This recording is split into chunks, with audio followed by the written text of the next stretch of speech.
Alright, we should be on right now. Let us know if my audio or Slyo's audio needs to be adjusted a little bit. Yeah, hello. Hello.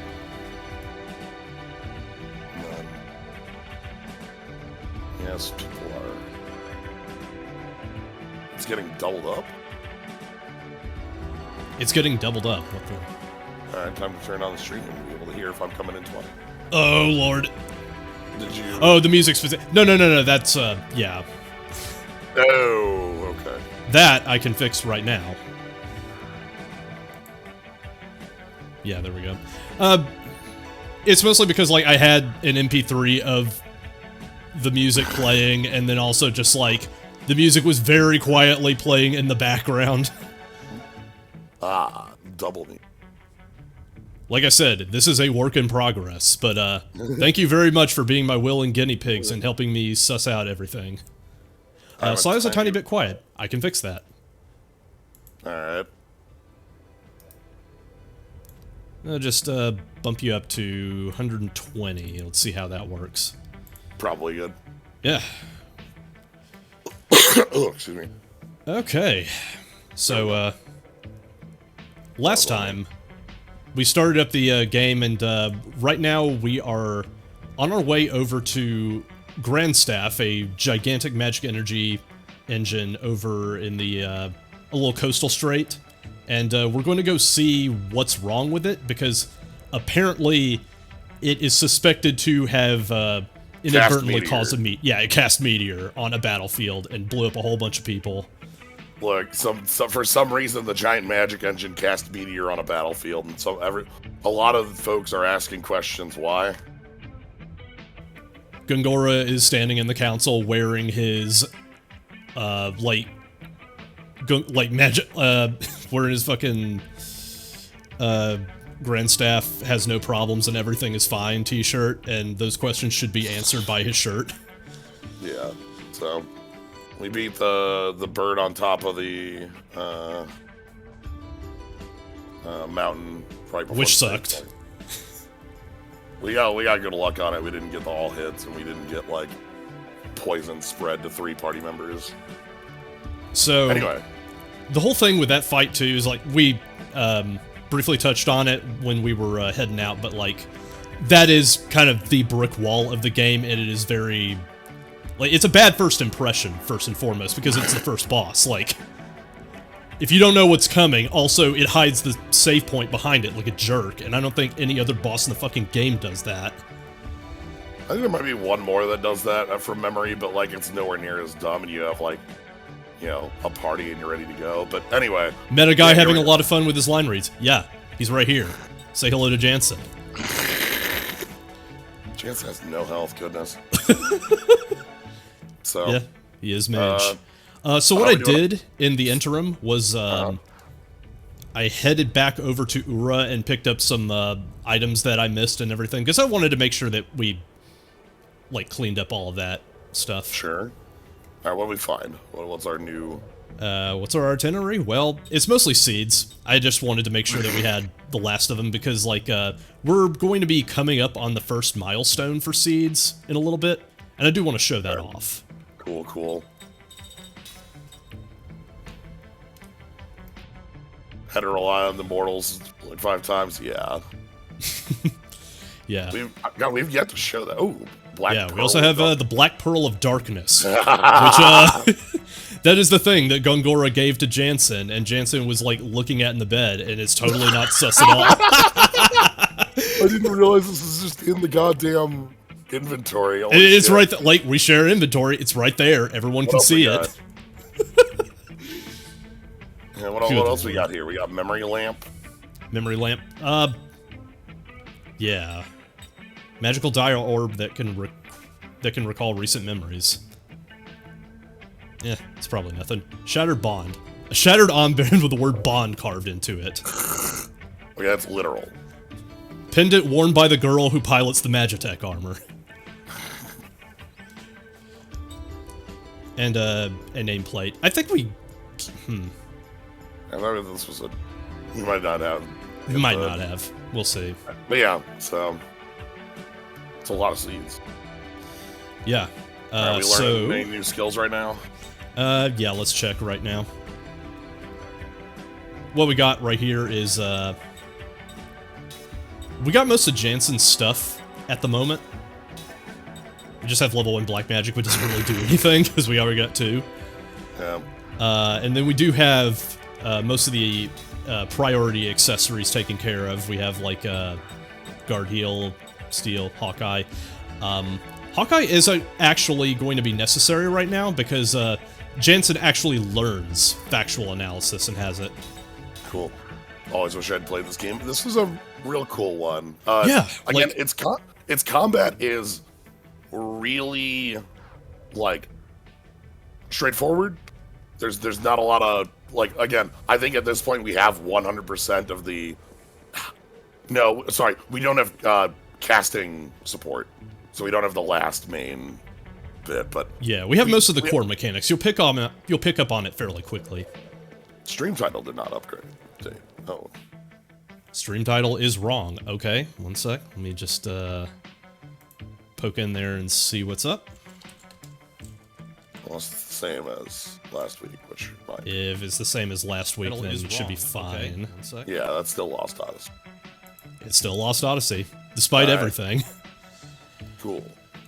Okay. That's factually right. Okay, we're good. So yeah, anyway, let's get the hell. Oh, well. Yeah, we have like the whole other half of the dungeon to do first. Yeah, we do have like walking around. This was a mid boss.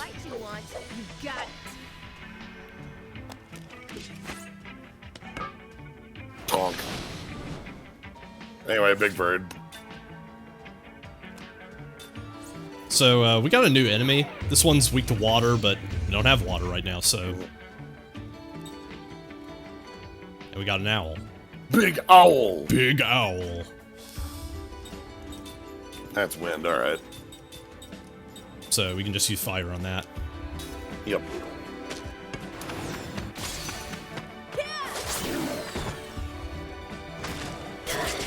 Bonk.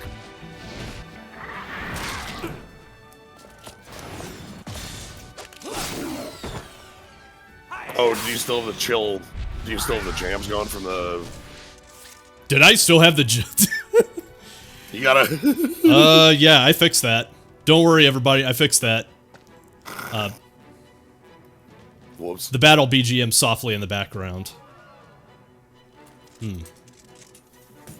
That's weird.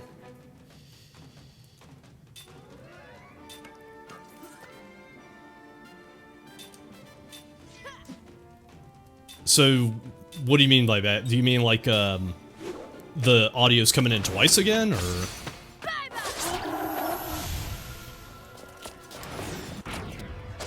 Bad. Okay, it's good now. They were talking specifically about Cool Jock Jams that I was playing for the pregame. Yeah, I think they were saying that the battle music was like really quiet under the everything else. Ah, thank you, Combat Data, for the follow. All right, let's get down a mountain. Yeah. Here's that bridge. Did we decide what we're doing about Thousand Dreams yet? Yes, actually. I was gonna run that one by you.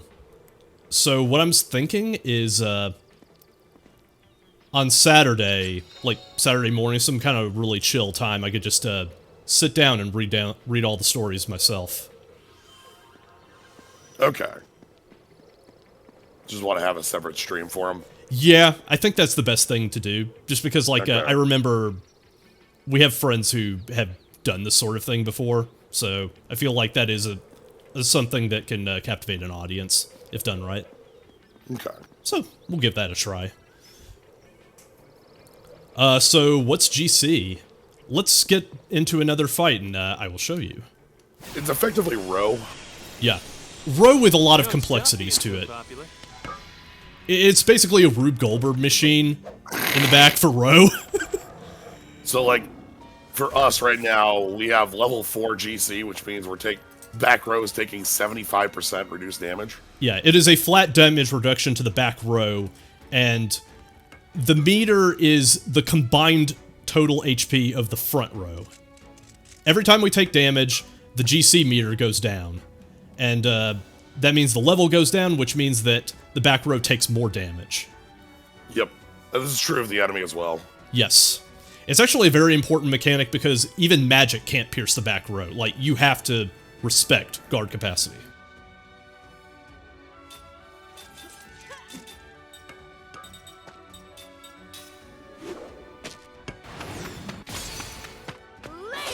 Ooh, got a critical on that one. It ends up working out fairly well, just because it... Oh, that guy's got a counter. Well... Like I said, it ends up working fairly well just because the spells are generally, like, low priority on the turn order, which means that while the front attackers are busy chipping away at the front row, generally they will do enough damage to the enemy's GC that a mage's spells can do significant damage to the back row. Important bit about guard condition. It does not regenerate with healing. No, it does not. It needs... It regenerates with specifically, like, actions that regenerate GC. Healing outside of combat will regenerate it, but not in combat. Yes. It's a little weird like that, and it basically means that a protracted fight is your enemy in that sense.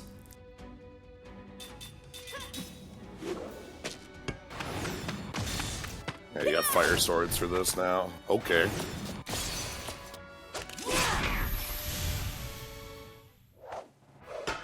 What a waste of time. Alright, I good got that levels. level. But yeah, we can, like, if we heal outside of combat, it would, like, repair GC. Enjoy Yeah. your blocks pushing puzzle. Okay. A staple of games Yep. everywhere. Uh-huh. Cool. Oh, that's right. We did get an accessory that I want to show off. So, accessories can also teach various tiers of magic. Oh, and this one has black-white one. Yes. Which means that, like, you saved that slot. Also, Empress of Myth, hey, thank you for the follow. Always appreciate it. So, for earrings that do this, the thing to remember is that for the spells, 2 of those spells are getting unlocked by leveling up the requisite mortal that knows that type of magic. Yep. So, I could have just gotten the novice earrings like at the start of the game or something, let's say, for example, and then just automatically equip them. That's not going to do me much good because I would need Jansen to know level 1, like, black magic, and therefore get Flare and Wind in there. It's interesting, so the system for, again, teaching things to our immortal cast members is something that makes more sense a little later when we start getting a bit deeper into the plot.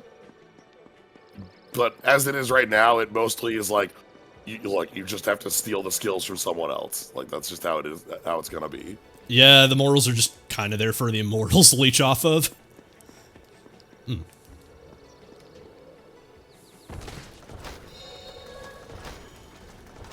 Did get that final seed for the area.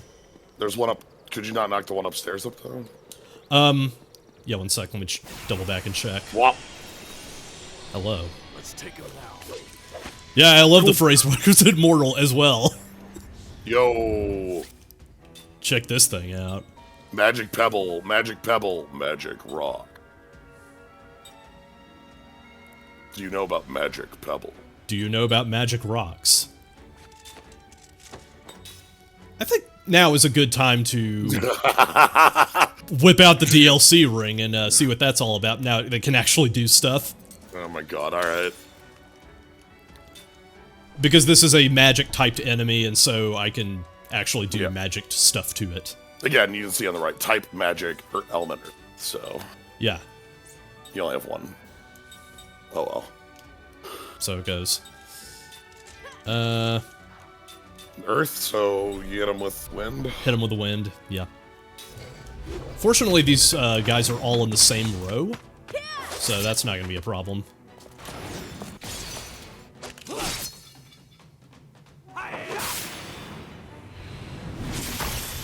Ah, goodbye. This should be fine then. So as you can also see, magic's probably gonna have to be the way to go. Yeah, we're doing 1 damage normal, and then with the killer ring, barely doing enough to... Oh my god. I think if you hit that one with Seth, it'll die. It's literally 1, yeah. Yeah, it's literally 1. Hasn't taken an action. Because we killed the big rock on turn 1. Yeah, it presumably just, like, does combos with the big rock.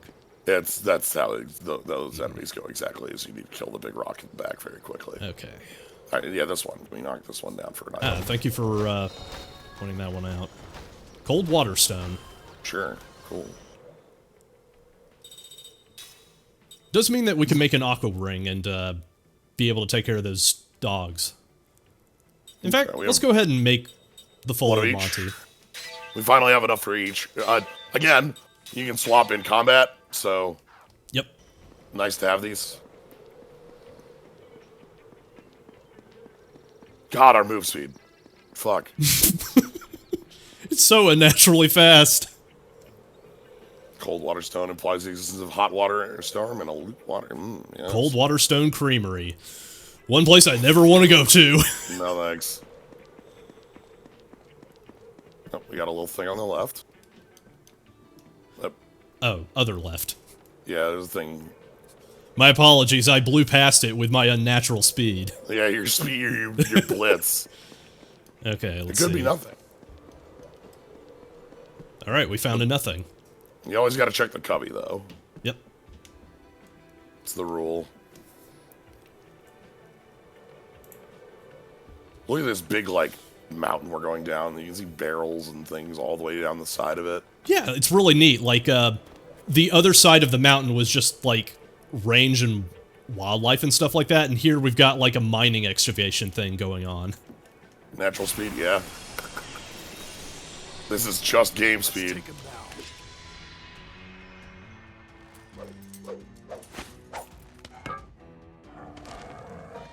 Speak of the...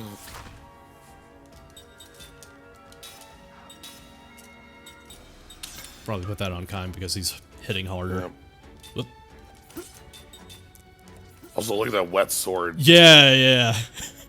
Look at that wet sword. Oh my god. That's good, anyway. I'm glad they did that. Yeah, Actually, hold up. Because I forgot that I can just equip the wind ring and hit those plants.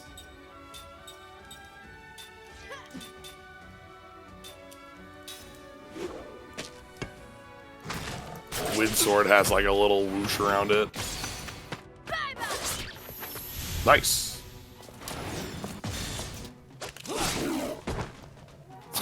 The thing to note, too, is that these are also armored enemies, which means they take a little bit less damage from physical attacks, but armored is also a type, so there are means to get around them.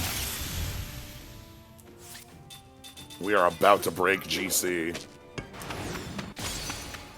Traffic open to cold GC. There goes.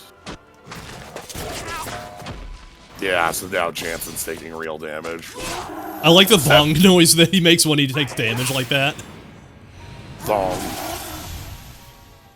Now, one thing that's kind of nifty, because of how you can equip magic on anybody, like, with an ability, healing outside of combat, like, is something you can easily do with, like, an off character, right? Yeah, because, like, you can just equip white magic on somebody and then have them do it. You can Right, tap into like, every mana reserve.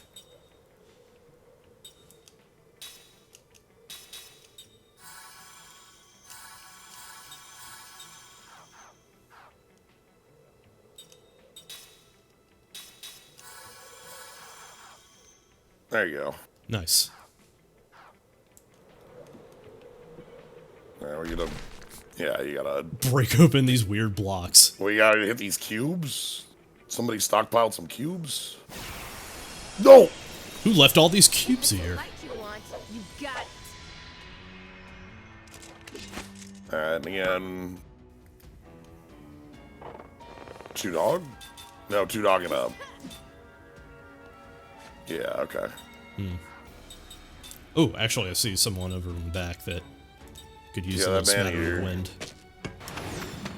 You should have a dog out of the way by the time you land that. Ooh.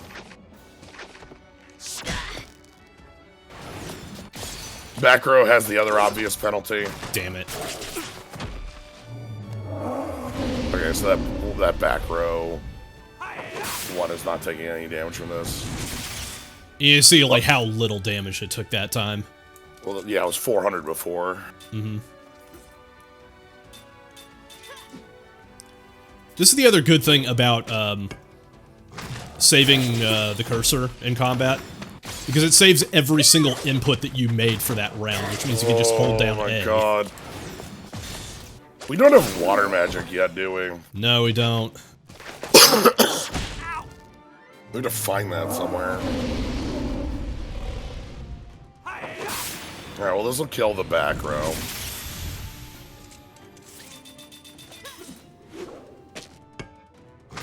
Probably should have just gambled on Prism if I knew it was going to take this long. Yeah. Okay.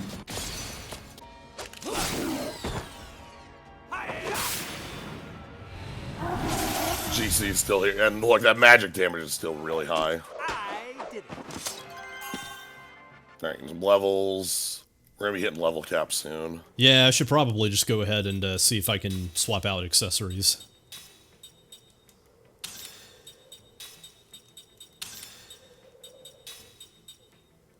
Yeah, sure, why not?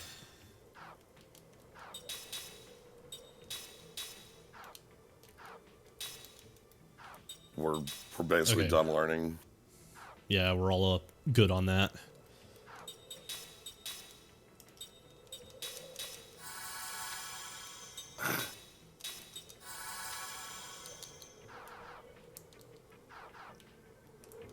What's in the box? Alright. Our prize? Slot seed. That's fine. Yeah. We're not yet at the point where like we're restricted by slots. Like in the sense that like we have 4 slots, and we have like 6 total abilities, 2 of which are the same, you know, like black 1, white 1, black, white 1, you know, like so but as the game goes on, slot seeds are obviously powerful, good to have. Now in Blue Dragon, they didn't have slot seeds, but they had the same system where you had to equip abilities. Instead, there was a class. Like, you leveled up jobs in that game, and one of the jobs was just called Generalist or something like that. And, like, leveling up Generalist gave you ability +2, ability +3, ability +4. Free. Oh, was it just called Freelancer? Like, literally? Yeah, probably just Freelancer.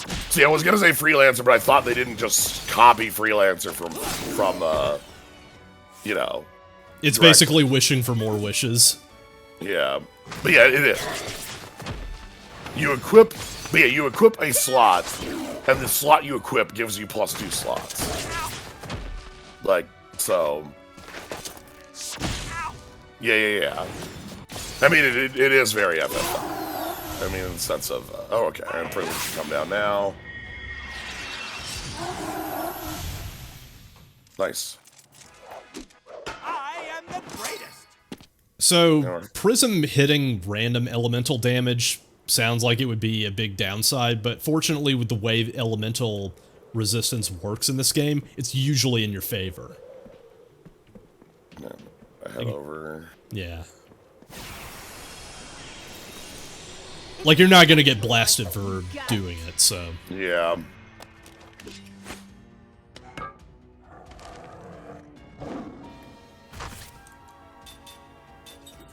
We're running out of resources here. At least magic stuff. We have a lot of... So, like, one thing we can do is, like, if we want to out-of-combat heal, we have a ton of medicines sitting around. Mm-hmm. So that's an easy bit to have.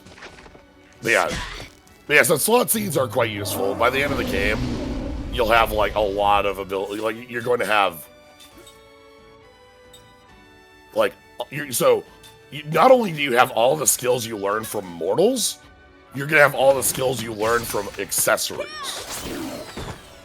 So, also, like, just the fact that you can equip accessories and automatically have those abilities means those are just extra slots too. yes. And also slots for your mortals. Your mortals only have one, flex slot, for their accessory. For now. Mm-hmm. That wasn't very fun. I mean, if you're just gonna say that. I say that because I don't remember if mortals actually get... I was talking to Jansen specifically because he's just making a little quip as he does. Is that a rock we can touch? I don't think so. Yeah. That looks touchable. That looks touchable, but I can see the Yeah. nub on the map that says, no, you can't actually go there. Well... You see that cliff? You can't go there. Okay, Kaim is even skipping rungs. And Kaim is in the running for slowest ladder climbing. That's incredible. It's a little wild. Okay, we get our little side bit this way. Jump. Easy. Alright, we finally have Oh, water. thank God. Ooh. Again, it is a little annoying that that's missable stuff in the world, but... I could start up my 360 and buy this game. I've got you hooked, have I? We're finally here with water. Wow, Empress Again, of good ideas here. Alright, let's see if there's anything back here, and I think that's it. Alright, we are almost to the next area from memory. One more block pushing puzzle. You just call them puzzles. I mean... I mean... It's not a puzzle, but... Game parlance does just have puzzle in the title, so... Yeah... Block pushing... Alright, so here's activity. our world map. Yeah, I like the... So yeah, you can see... So now you can see the world map, it's neat. Yeah, we can see the world map in a couple of seconds when I get back to it because I accidentally clicked back in. Oh, you click back into the same... Whoops. Yeah, it happens. Grand Staff Construction Base Southeast. So we have these, like... Yeah, they do the Grand little Indiana Jones thing. Yeah, Grand Staff is off on its own little island with, like, a bunch of small islands, like, connecting over. Hmm.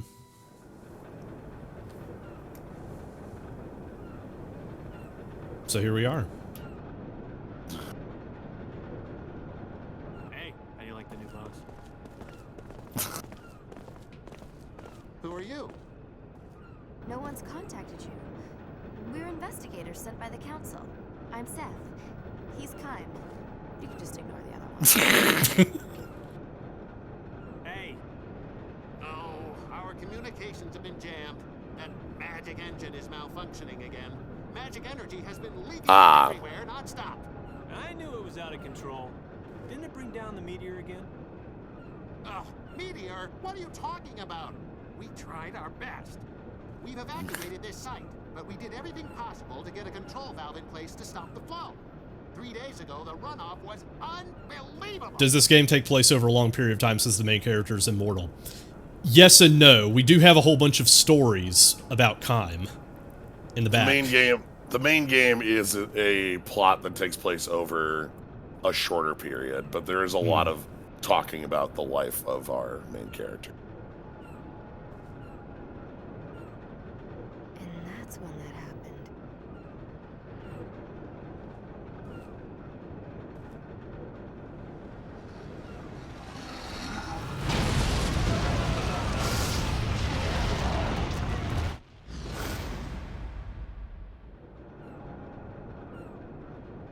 Gotta hate being crushed by a meteor. Gotta hate being blasted by lava. Really annoying. Alright, so, let's just... there is...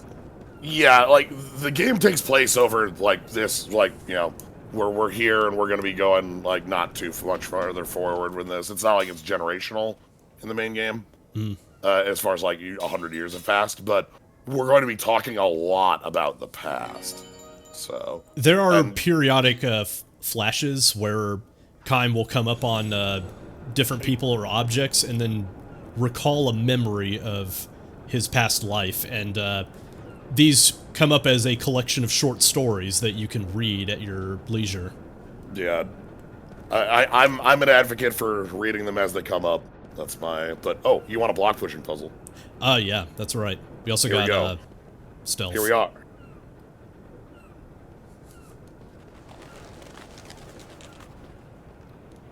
Oh, come on.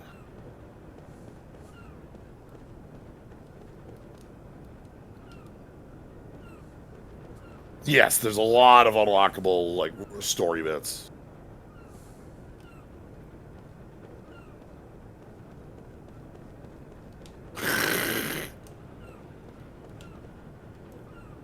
But I wasn't able to clasp onto the block in time.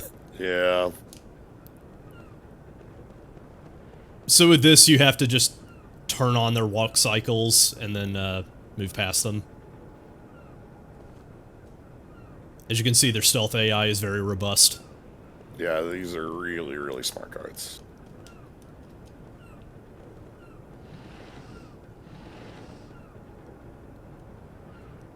I was able to successfully perform a motion. Okay, you did what you were there to do. Now you can turn them on and run past the first one and just push the block.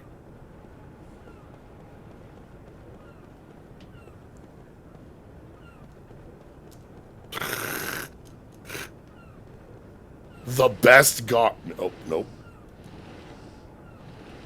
You're going the long way, huh? I guess. So I think you just push that block in and walk past it.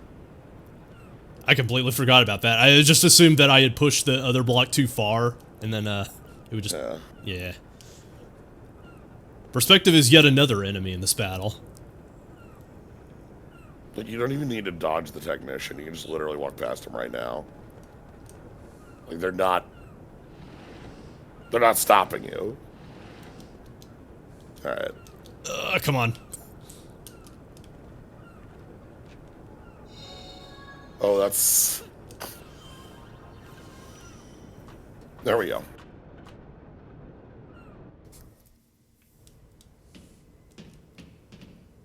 Sir. Sir. Sir. Sir. Turntail shoes. Sir. Sir. Sir. Anyway, these are, It's they're fleet. exactly what you think. Yep.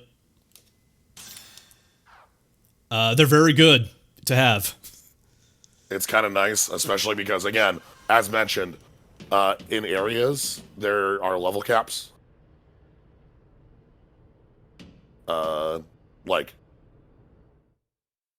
Like you'll hit a point where you just get one experience per area. Okay. Anyway, they're just selling shit. So, we'll take one of each.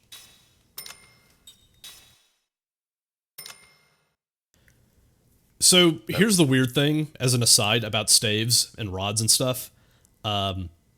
Since mages are not really physical attackers by trade, these don't really do anything.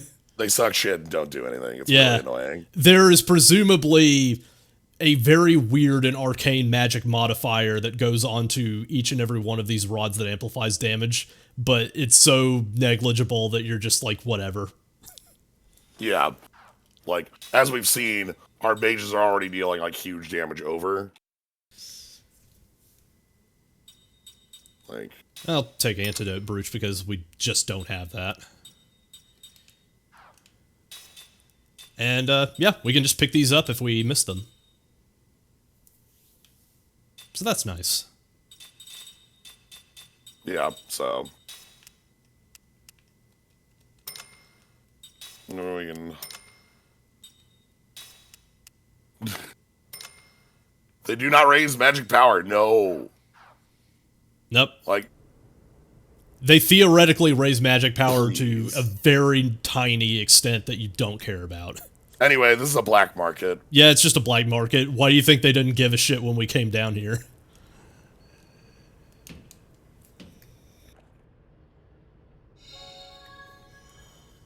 Ah, final seed.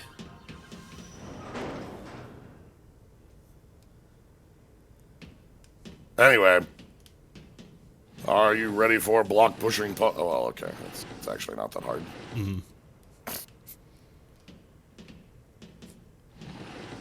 Are you ready for the next level of Carol's warehouse?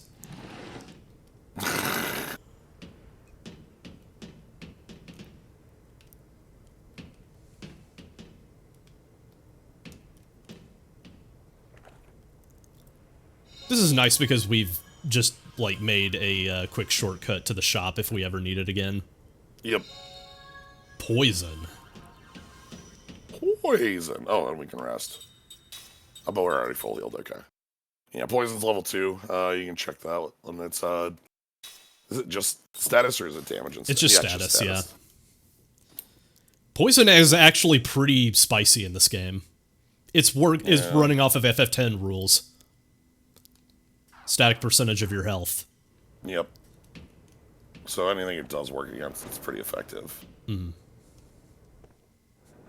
When I think of block pushing puzzles, a game that comes to mind for me is Tales of Legendia. The PS2 Tales game that... Oh, hello? Hello. I'm surprised you had, like, more than one Tales game in the pocket when you're thinking about block pushing puzzles. Because I have the one. There's a Pipot in the pot. What do you want to give it? Well, give it a seed. You gave it 20 seeds. Anyway, this is the reason we only bought one sword. Yep. This is our milestone for seeds. Every 20, you get a prize from the Peapot and the pot.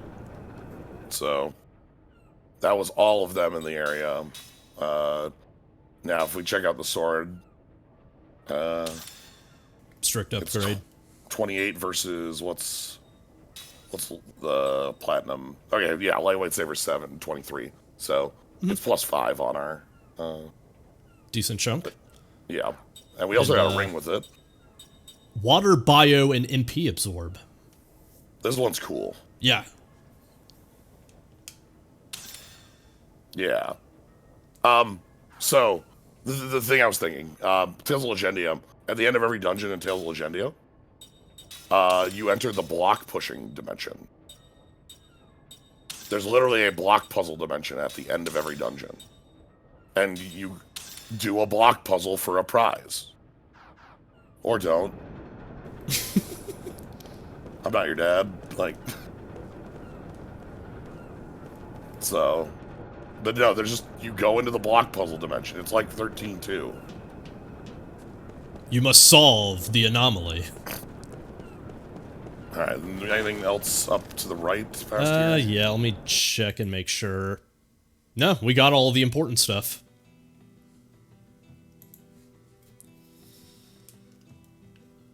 Alright, so off we go to the Sea of Baus. See a boss. But yeah, I don't know. So again, this game is not a flawless title. There are a number of like small bits that I just go like, why? Oh Lord, no, yeah. why is mage equipment literally useless? Like the best you can get on mage equipment is like having a ring that makes your auto attack do something useful. And even then, like, you know, say the MP absorb ring we just got.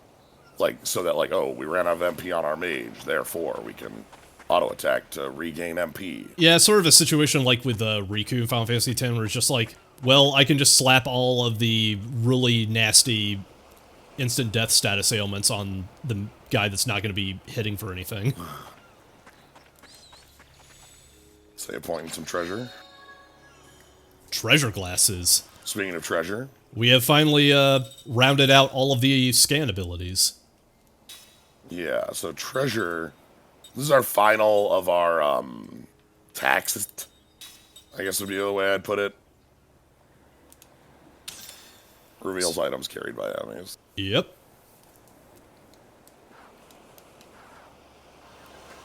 Let's go ahead and save as well. Yep. From memory, this area has a really important accessory we're going to want for the upcoming boss fight. Yeah, I was about to say, life is going to be pretty rough without that one. Anything up top with the dude? Yeah, I can go check. Yeah. I find some good stuff, but, you know, magic energy is also in flux. Magic energy is just doing stuff sometimes. Now there's someone we can talk to. Alright. You can see Grandstaff. These fucking monsters hanging out So, around the beach. Okay, so this is the point where I want to mention Grandstaff. Just if we take a look at it there. Uh-huh. The thing that's so silly and dumb about Grandstaff, it's just a giant fucking wizard staff. Yeah, like, it's just a big, stupid metal wizard staff. It's literally like, it's a staff that, like, the 1,000-foot tall wizard went, ah, my staff. And this is what they would grab. I'll just make 1,000 of these and leave them lying around. Yeah, so. Speaking of stupid, whoop! Oh, yeah. Thank you for I guess we got to show off that. You can do this while you're moving as well. Oh, my God. Oh, that is. That was established. Staves are crap in this game. All right. Oh, God, please don't. That is. Yeah, I just wanted to show that one off. Anyway, That's your camera control. Mm-hmm. All right. From memory, there's a number of paths you want to take for different treasures. I think left is where the accessory is.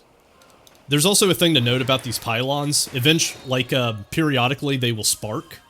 If you touch them while they are sparking, you get blasted back and have to fight an encounter. Yeah, that's what the NPC at the front was like talking about when they said like the light. All shield. All shield. Anyway, shield's kind of useless. All shield's actually good. Let's take him down. Pretty much. You know, like protect is garbage. Protect goes real. You know. Anyway. Get a load of this thing. Mad Carapace. Yeah.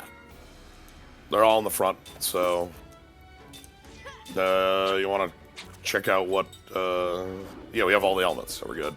I want to check this out. Get a load of those shades. Oh, yeah. Oh, God. I completely forgot. The accessories literally are fashion in this. Yeah. Same with the swords and stuff, like, right? randomly fashion. Like, some of them do have stuff that actually gets equipped on your character. Yeah.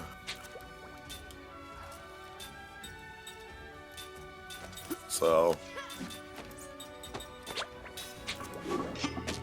It's pretty cool.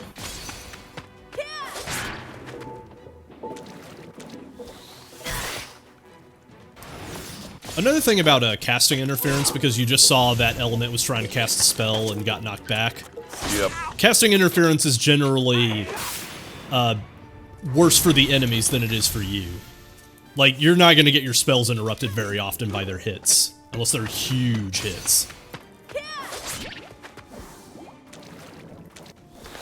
Meanwhile, you can fairly reliably interfere with their cast time. Yeah.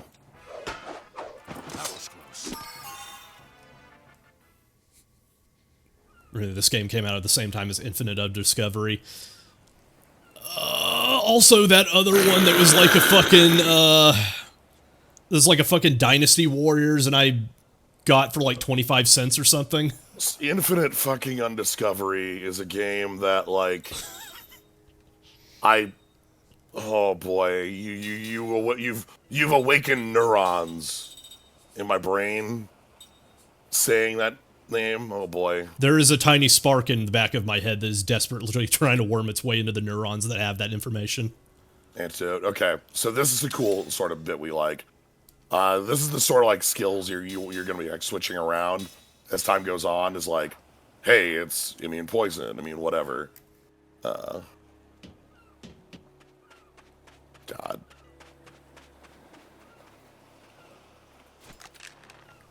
Kick it. Got some sticky tape.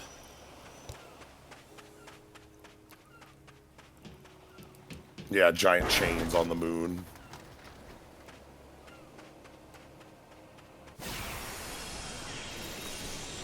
Let's take him down.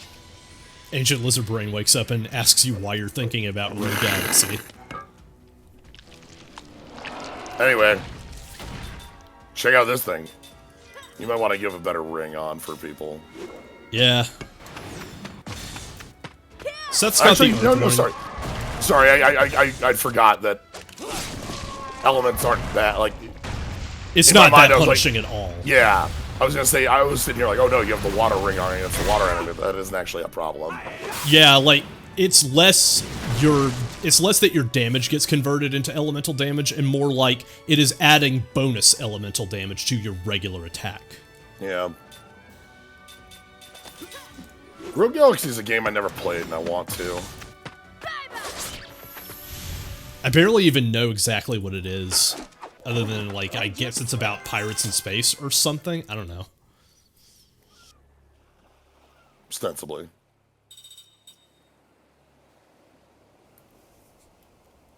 Yeah, speaking of So- Ancient Lizard Brain, I just immediately went over to, oh yeah, and there was also Skies of Arcadia. Another game that I should probably play at some point.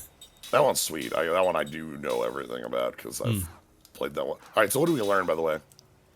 We just learned White level 2. 1 white magic, so... No, but what did we learn White 2? What's in White 2? what's in white 2? Let's see. Because, like, we just learned White 2 from Jansen. Zephyr and Cure Paralysis. Ah, Zephyr is the all-heal. Yes. 1G. That is slow as hell. Yeah. So many RPGs, so little time. Indeed. I'm already streaming Lightning Returns and Tales of Arise on Thursdays, Fridays, and then this is here on Sundays with VPriz. Yeah, like, it's eventually gotten to a point where, like, for the big games that we really want to play but don't find time to, we have to, like, make a schedule, like, turn it into a job, almost. Yeah. Skies of Arcadia never finished it. Why did the Xbox 360 have so many big ones? The Microsoft, during that era, was going out and actually actively pushing to get RPGs on the console to try to get a foothold in Japan. So the fact that there were a lot of RPGs in the same time period is because of that push. Also because, like, the PS3 was... And the PlayStation in general was just kind of, like, presumed to be, like, the JRPG console at the time, and they wanted in on that as well. Yeah. This was a good get, for what it's worth. Mistwalker was like, this makes sense, because Mistwalker has the Final Fantasy boys. Why wouldn't you get them on board for your console? Alright, so don't touch it when it's doing its thing. Here it is. Is this the one? Yes, this is the important one for this upcoming fight. So, this is the most important accessory for the area. We need to start learning it on people. It's immune paralysis. Yep. We basically need to teach Seth and... Like, so in best case, we want to teach Seth, teach Kaim, equip to Jansen. However, that is likely to be a level of grinding we might not do. So it might be like, teach Seth, equip somebody else. Yeah, for expediency's sake, one person is going to get slammed with a paralyze. Yeah. The upcoming boss heavily relies on... Or not, like, heavily relies on it, but, like, we'll kick your ass with it. But yeah, so yeah, the reason that there's a lot of these RPGs on the Xbox was because of that push. And you even saw, so like Vesperia, like, so the Tales games, oh boy, defenses were used, that's fine. Covered in gummy liquid. The Tales games, like, came out on Sony consoles for quite some time, PS1, PS2. The GameCube release of Symphonia exists because Nintendo was willing to back it. That's why it has high voice acting for the era. But there's also a PS2 release of Symphonia. That wasn't very fun. The Tales series was then pulled to the Xbox for Vesperia, but Vesperia got a re-release a year later on the a year and a half later, on the PS3 that was just the better version. So that's something that Tales Games did for a little while. Yeah, with Patty, yeah. Yeah. It added Patty, but also added playable Flynn, which is the more important addition. Yes. Graces was originally like that on the Wii too. Yes, Graces was a Wii release that was re-released. The secret. Out of my way. Hey, Luke. Hey, thanks for the follow. I thought that was new to Steam. No, it was not. That was a PS3 release. It never got released outside of Japan. That was a big thing. So, like, it getting a re-release was the first outside of Japan release of the updated version. Like, the only weird thing about Vesperia's PC release was just that they had to re-record lines because, like, it was Japanese only, a lot of the extra content. Correct. So that does have a very, like, nice, very noticeable, like, a shift between voice actors. Between line to line, even. Yeah, they got some voice actors back. They did not for some. Yuri's was one of the ones that they didn't. And so there's a couple scenes where Yuri flips between voice acting and it's a little off. The most egregious one in my mind is still Don Whitehorse. I can't believe Don Whitehorse. The big thing is that, like, when Patty's on screen, the pirate girl, anytime there's talking with Patty, it's new lines. So, like, there's a point where, like, Don Whitehorse is having a conversation, and nice dodge. He turns to talk to Patty in the conversation, and all of a sudden he gains a New York accent, and it's like, what the fuck is happening?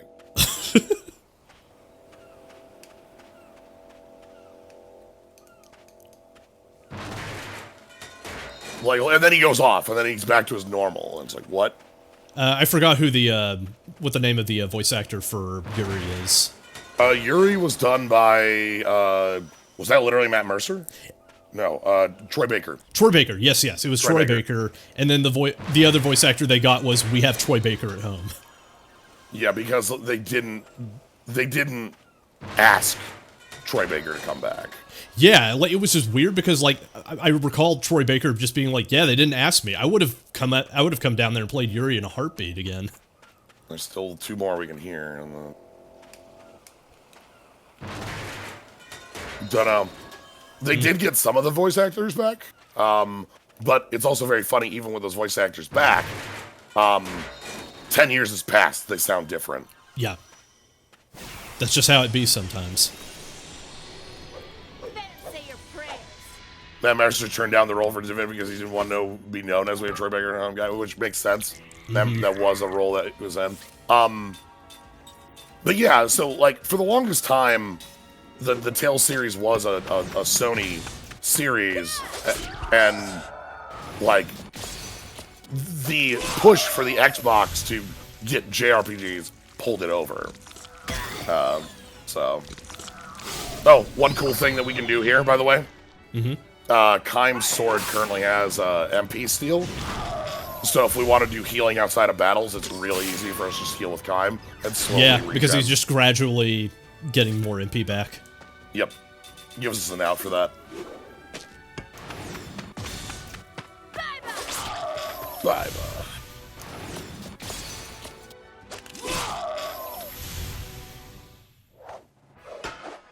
That was close.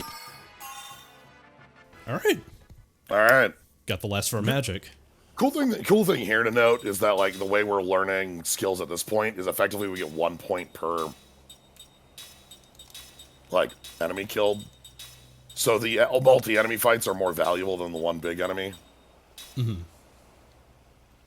Okay, so you have treasure analysis still. That's fine. I guess from there we can just, like, put on status analysis. Yeah.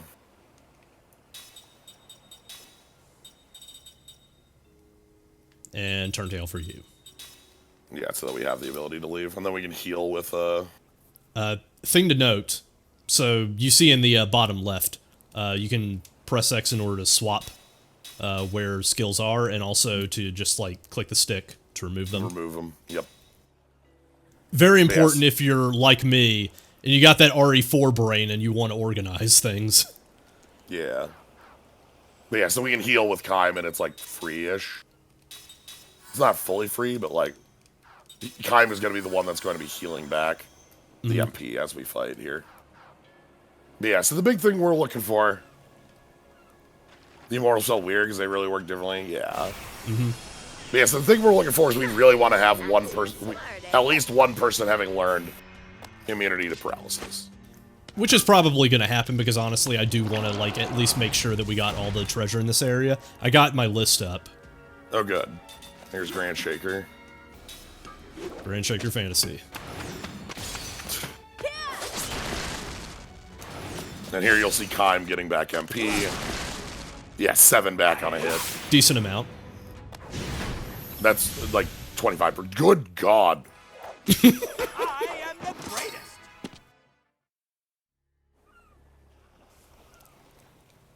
Alright, let's take a look and see how many seeds we have so far. Yeah, we have all 3 for the area. And, let's see. Got the slot seed for the area, which means that I think we have 2 accessories left, and that's it. Okay. Making a good time. I think the boss is like 2 screens up. Yes. Good opportunity to check and see how far Seth is. Yeah, she's pretty far in. Yeah, 2 dot. You can check more directly on the equips. Yeah, 12 out of 20. Of. So, just a few more battles.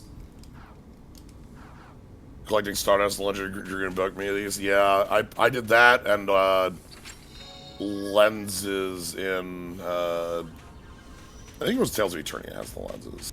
Like that was an old PS1 thing that happened a lot, and I'm like, I'm not. Rosary beads and Okami, yeah. Also, just like, I feel like Stardust was like a particularly brutal one. They were like, yeah. All barricade. Hey, okay. So, good thing to note is that, like, a lot of these spells that you'll find in dungeons tend to come in sets, so... We found Ground and Water, and those completed the, level of Black Magic, and so you find All Shield, and you're like, okay, All Barricade's gonna be somewhere. Yeah. So, hopefully we can get, Oh, okay, so we are at the point. Yeah, let me actually double check and make sure that I have. Let's see here. Just hear the rumbling. Yeah, there was a like. The rumbling is a part of the game. Yeah, no, that's what I mean. You can just hear that, like we're in like a storm. A storm epicenter, just like the engine is churning. So, all right. So we want to do a little bit of falling back and just making sure that we got everything, because I think like I could have potentially. Yeah, there it is. Apprentice earrings, level 2. Yep. And that one again takes 2 skills, turns it into 1. So I think we're just gonna do a few more battles, make sure that at least one person knows anti-paralysis, and then we can run in 2 out of 3. All right, Kime. What the hell was that, Kime? You having some problems there, Kime? You doing all right? Can't believe that's how the Immortal died. Was falling downstairs for 10 minutes. Okay, this is good. Again, we want triple enemy for.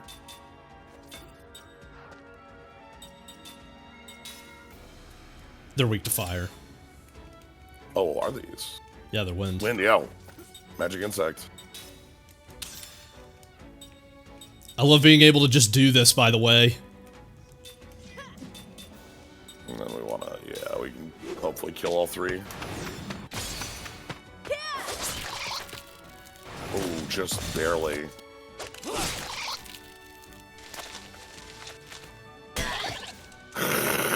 Okay.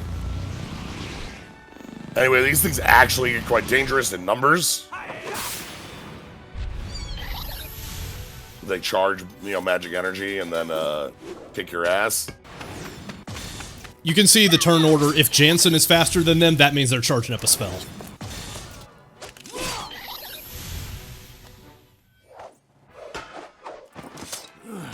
The pecking order is generally items, then attacks, and then spells.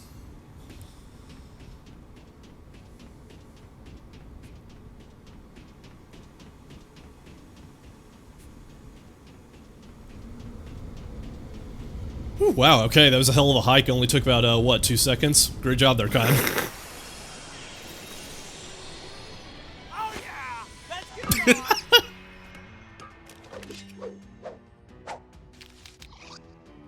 Okay, 2-bug. Yeah, we just killed 2-bug.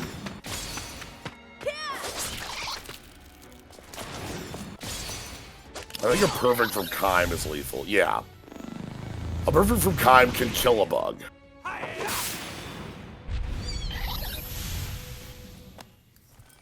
So, I did the best thing about this, too, is that, when you see me, do the ring minigame and, trying to, like, press the buttons and stuff, the button that I'm pressing specifically is right trigger. Yes. It's FF8. Basically, you know, you're using it like a gun blade. Alright, hopefully it's 3-bug. If it's 3-bug, we're done. The timing is a bit weird to get used to being a, you know, a spring-loaded button as opposed to, like, a button.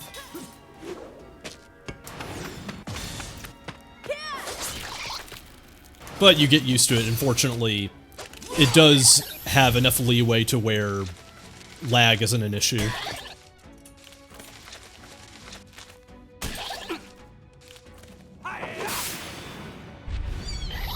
I think they should probably do it. Yeah, that's why I wanted 3-bug. Should have been 3, then 2, then 3, and that's 20. So, we're good. It also has that number indicator on there. I don't know what it does. Like, I've matched up, like, identical numbers with different results. I don't know what the hell it is. Alright, Seth learned anti-paralysis. So, Okay. we want to give somebody else anti-paralysis. Yeah, I should probably give that to Kime, if we're being honest. Just start learning it, yeah. Yeah. Yeah, unequip it first. Good eye. So then I can probably just give the Apprentice Earrings to Seth. My only real complaint about how the system shakes out is that, like, when you're buying accessories, you're trying to take inventory, it doesn't count the ones that you have equipped. Yep. Alright. So here we go, into second boss. Oh, The Sea of there is Boss. something that I will go ahead and show off right now, since we're thinking about it.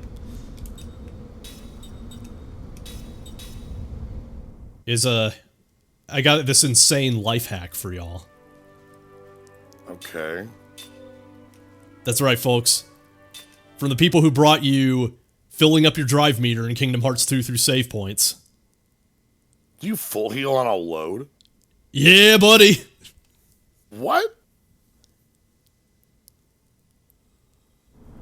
Incredible. Yeah, alright. So anyways, I'd forgotten that. it's really handy to know.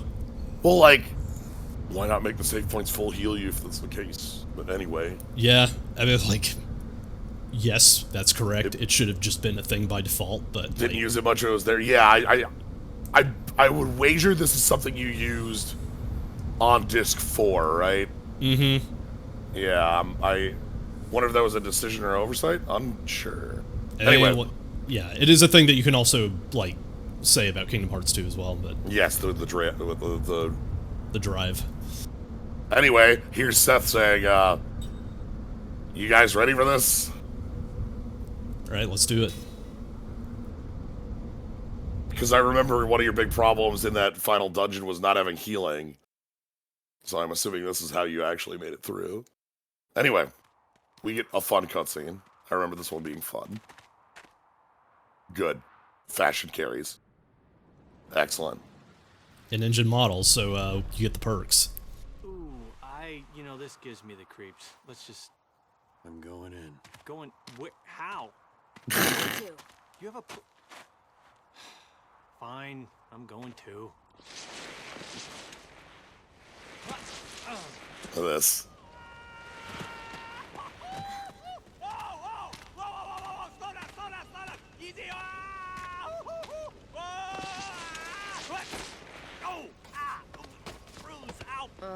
What a whine. Graceful. Why don't you just shut up?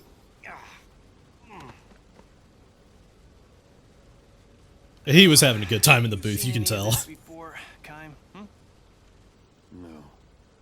Nothing. I just showered and I got dirt everywhere in my hair. Wait, okay. And then Man, okay. Whew. All right. you can tell the non-in engine. Oh, that is way tall. Okay.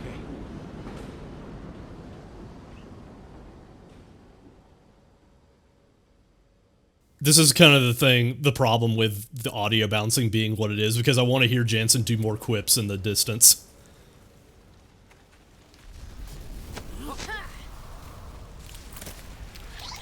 Anyway, remember these magic bugs? We teach you about them Are they because they are the problem. No. They're feeding off the magic energy. Wasn't this a thing in FF12? Wiggle, wiggle, wiggle, wiggle.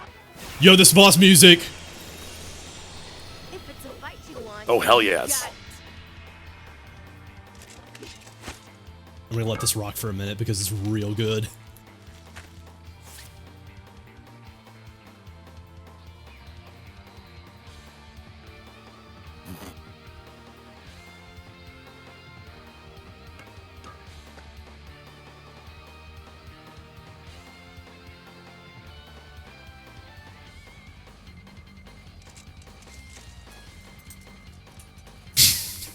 Alright. That's a I love that. All right, we have a meter in the top right. Drawn MP. Yeah. We also have knowledge. We know that Kime one-shots an insect on a perfect. We also know that insects will charge and then go for the hit. So we do have to like deal with the little ones, but like we can't, we only have so many actions. We do have, like, a couple of avenues for attack, basically. We could, like, try and keep the bugs under control, but also we could just burst down the bug if we can. Like, plenty of different ways to approach this. Yeah. Like, one of the big questions is going to be, do we want Jansen to be single target firing, or do we want all target prism, or is Jansen more valuable, is somebody more valuable casting, like, all barricade, or something like that? Yeah. I think a good approach for this, just the start of this fight is probably just have Jansen use Prism. And then we can, like, change tack a little bit later. Yeah, which means... I should probably give water to Kime because this, the big bug is, the worm is water weak.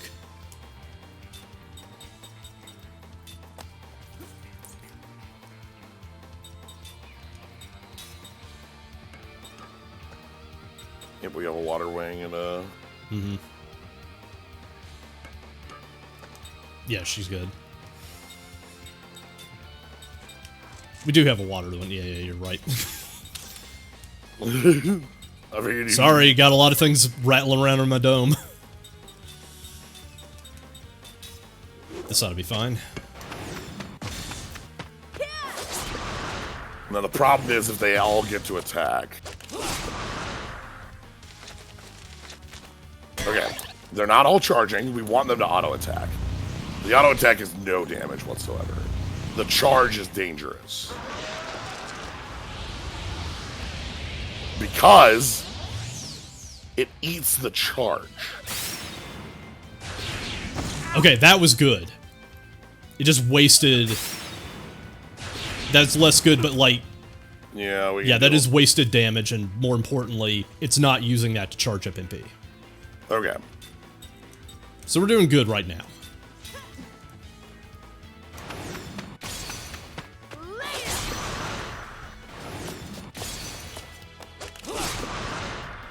We actually have a lot of damage on the boss right now.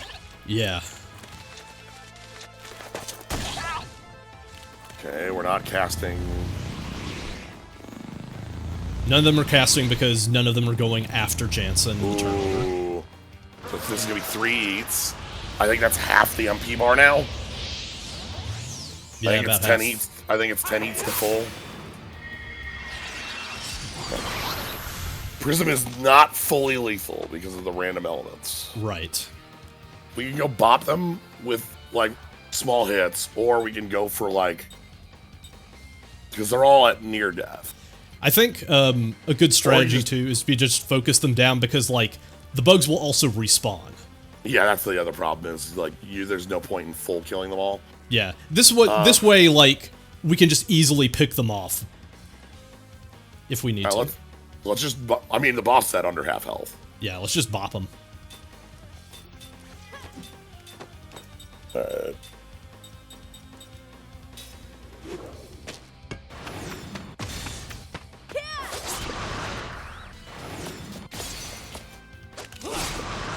+200.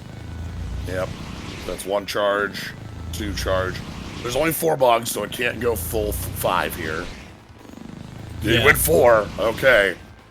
We might get to see it. We may or may not get to see its gimmick move. I don't think we will. It's 1 charge away from doing it. Yeah, so let's just go ahead and finish this. 'Cause, like, oh, cool thing. Take a look at it. The enemy. Like, just target it with something. It's like, oh, okay. It's knocked over on low health. oh, okay, yeah, it's got its low health animation. Yeah. It's gonna die to like 2 hits here. There's no point in healing.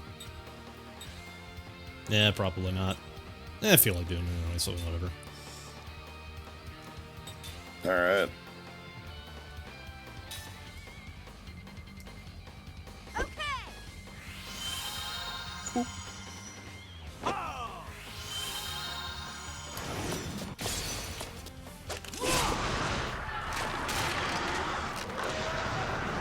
Yeah, at this point you'd have to deliberately let it do its gimmick. Yeah, like... There's a couple different routes to that fight. When...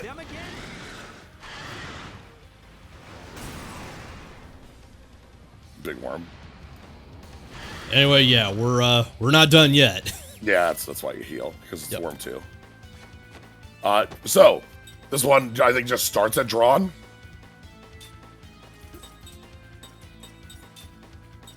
Do we want to defend on the round?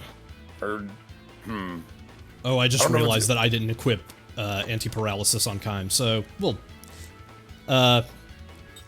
yellow band should still, yeah, he still has the yellow band, so I'm gonna let him. Oh, but you didn't. Yeah, I didn't equip the thing on set.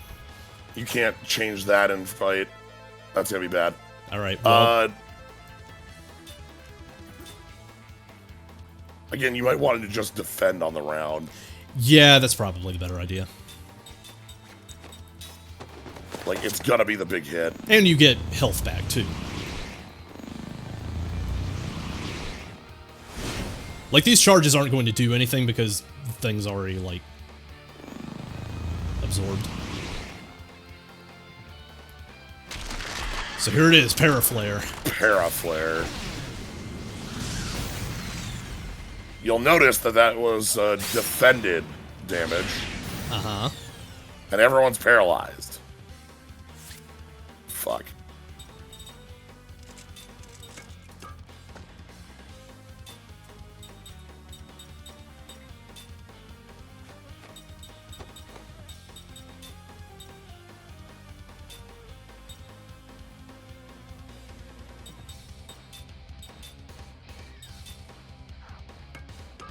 You might just want to do another prism. Yeah, probably. I was just doing this because, like, Jansen's not going to get his turn wasted because, like, the cure would have gone off before. How bad is paralysis? Paralysis is a random chance to just not act. Yep. Oh, fuck. That's all 5 charges. We might have another paraflare.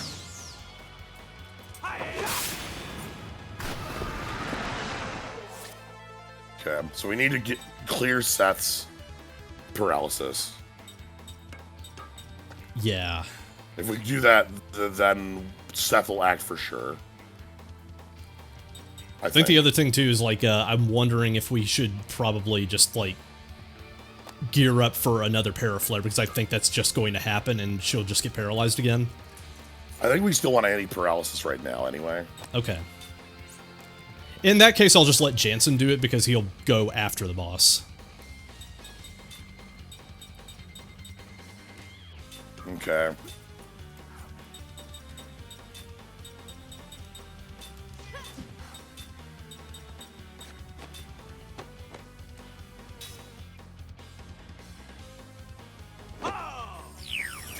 Because items always go first.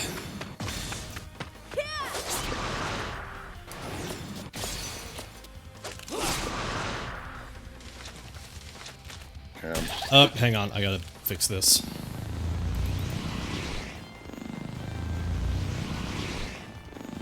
Seth's dying to the next one. That's the actual answer. Yeah, probably. Oh, I've got that. Don't worry about it. Thank you.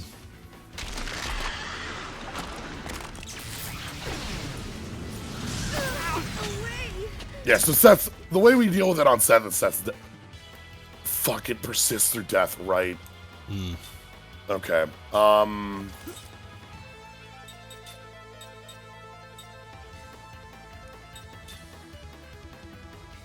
I think we probably need Jansen to... This is, yeah, because this is a fight that does not have a lot of hits to it normally, but the hits are big. Yeah. At this point, we might die to force from the bugs. Probably.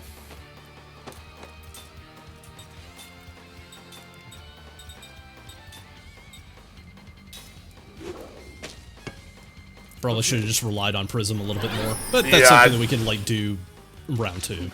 Yeah, I think leaving them all at 30 HP is what killed us here. Yeah, I was just like, I was really banking on, like, oh, I can just pick them off at my leisure for later. Yeah, but you're not, like, you're not picking them off. No.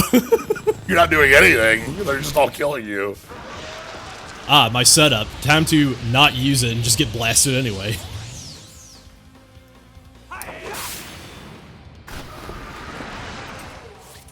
Okay. You might want to... What do you have for items right now? I got some aqua bombs, I think. Okay, you don't have any good healing items. That was what I was actually looking for. No, healing is kind of, like, not super great right now. Not with the HP totals we're packing. You might be able to just aqua bomb down the boss. Yeah, that's what I'm thinking as well. That's never gonna land. Okay. There's no way. Nice.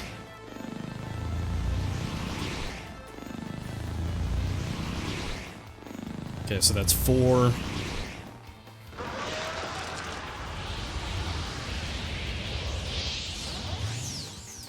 But wait! Sorry. The whole Anyway. thing about the game. Because Okay. Seth and Kaiman are immortals, they periodically auto-revive.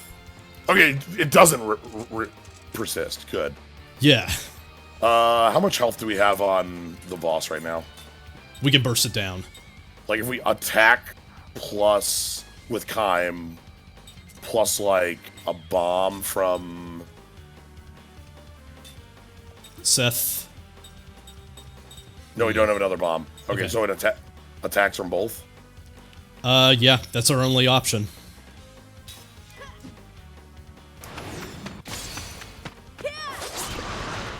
That's not gonna be enough. It's just barely. Yeah, just barely.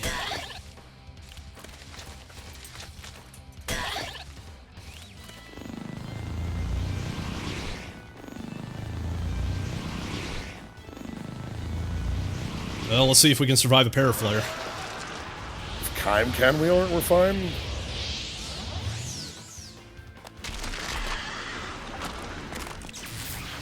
I don't know if Kaim can. Nope, he got it. We in there. So one attack from Kime wins the fight. Whew. That is not a fight we deserved. No. Anyway, yeah, well, that was like, everything went really bad. I fucked up big time. We shouldn't have had that, but You needed to do the second prism. yeah. So, anyway, but yeah, that's the last gimmick we haven't had come up. Immortals auto raise 2 turns later. 2? 2, 3? Two. Yeah, two. Yeah. So, this is the first fight where it, like, comes up. I'm honestly the auto- glad that it did, so that I could show it off. Alright, we're dead as fuck right now, right? Well, it doesn't Not matter, anymore. there's no fights. Yeah, there we go. Oh my god. So there are some items that we can pick up right now while we're here. Yeah, let's grab them.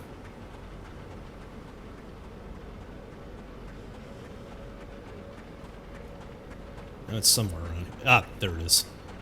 Yep, I see it. Hello. Hello. Sage's protection.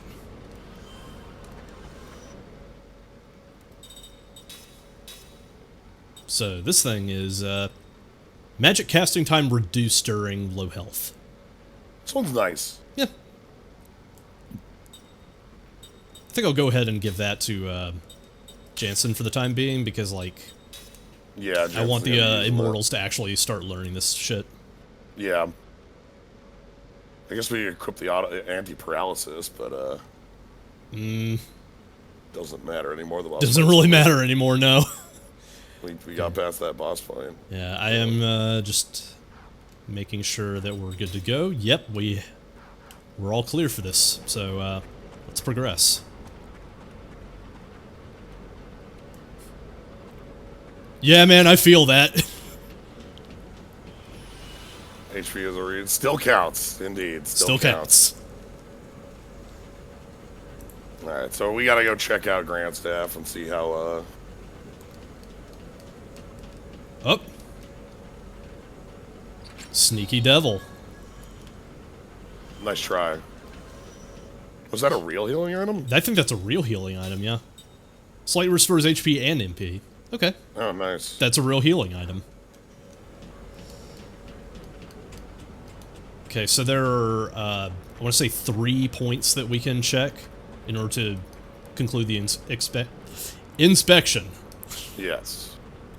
Sorry, I have expansion on the brain. I don't know why. Could be anything.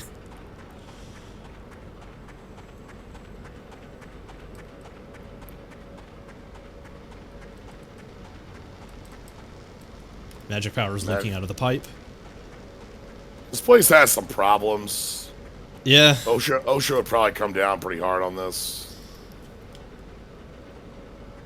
Bear in mind Fancy too, ocean. like the staff was the personnel, as opposed to the staff, installed a whole bunch of like band-aids on there to try to keep it running smoother. Grand Yeah, but staff they is didn't do powered it. down.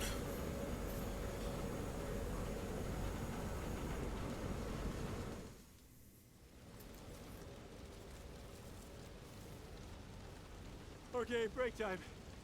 Okay, just take it easy, guys. I am so tired. Okay, now what? The control. Yeah, that's good. All right, but hang on. Give me a second to catch my breath. All you ever do is complain. No, I only complain about you. I'm going in. Big, you guys have 4 sets of lungs. Don't you get out of breath? Oh, man. I'm coming. No payment's worth this. Ow! Okay, who hit me? What? Don't move! Anyway, What is Heihachi doing here? Heihachi's here. That's exactly what I thought when I first saw this dude. Got to be kidding me. Move away from Grandstaff! If you get any closer, I will shoot! But throw you into a goddamn volcano, I swear to God. Which one of you guys got the devil gene? Okay, everybody, move like me. Move like they can't hit a movie target. Come on, everyone now.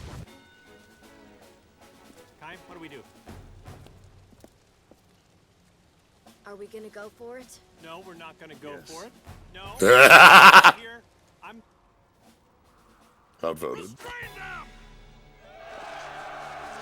Oh, glad that gave us a full heal before this. Anyway, Hello. What are we somebody's here. I'm a fast runner. We're Let's hold. going for The it. other way. Like, this is another... We don't recognize these soldiers. Yeah, these are new.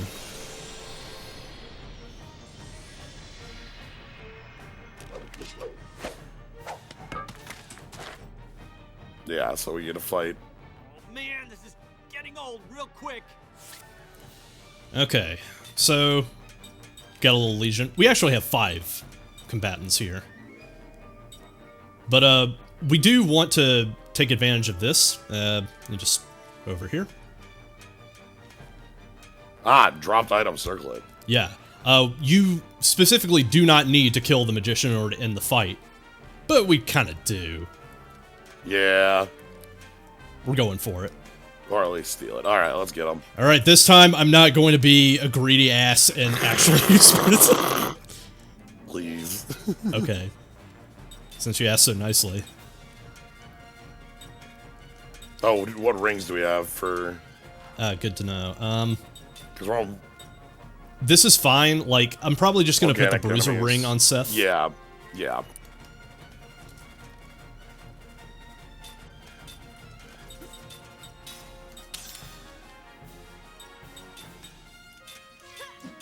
And here we want to spread out because we are going to prison for maximum damage. Yeah, we are trying to reduce GC, so we want to spread this damage out.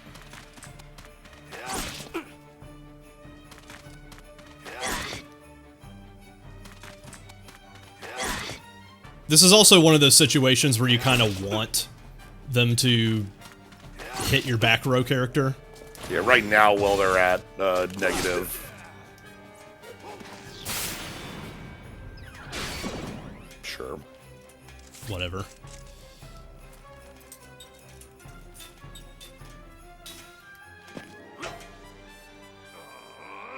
Why are we having trouble with only 3 opponents?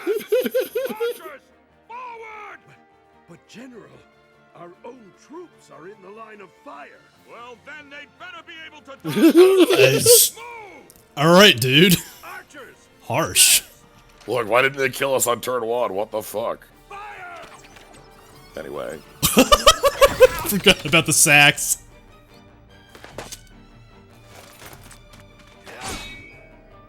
Hey, did you know that Nobuo Uematsu is a really fucking good musician? He can just pull anything out of a hat and have it work. Okay. And then one more white mage move. So they will alternate an archer volley every other turn, which is why I defended there. Anyway, there's Prism. Just to obliterate the guard condition. So I think from there we can like kill off one of these two and then just have Jensen ready Prism again, then burst down the dude in the back. I don't think we need to kill those two. We should attack the... like, one in the front with Seth. Yeah, and then I'll have Kime hit Yeah. this guy Yeah. in the back. Because you want to hit somebody with enough health to do enough damage here. Right. Oh, they actually got speed.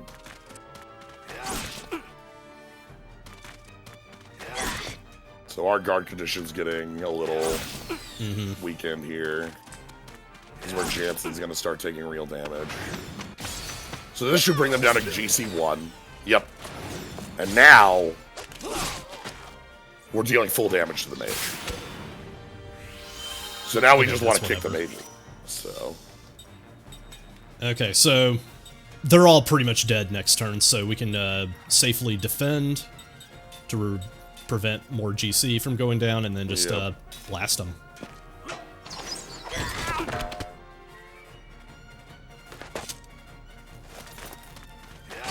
Please note that Archer Volley goes off before the guard heal.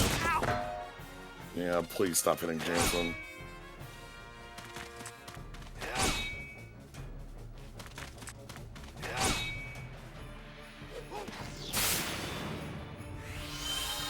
You jerk.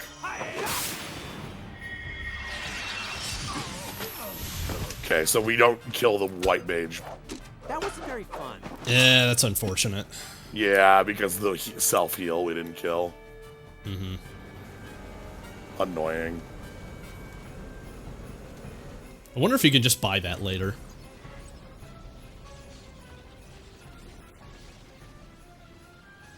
It's no use. Jansen, aim for the pipe. Kym and I will draw them off. Yeah, there's a merchant with it later. Okay, good, good. What? No, that's not gonna work. There's no other way. If we don't break through, there'll be no investigation. That doesn't mean no. Circle it, you're correct. Yeah, the mage had to be a jerk and healed himself just before we got the prism off, so... We're able to buy it in the town, though. Yeah. We get, yeah. What? What is this? Anyway, we blew up the pipes around Grandstaff. Did I do that? Anyway, Grandstaff's hella fucked up now. The weather is tricky here. Is that good?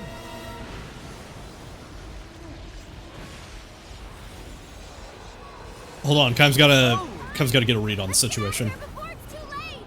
Kym!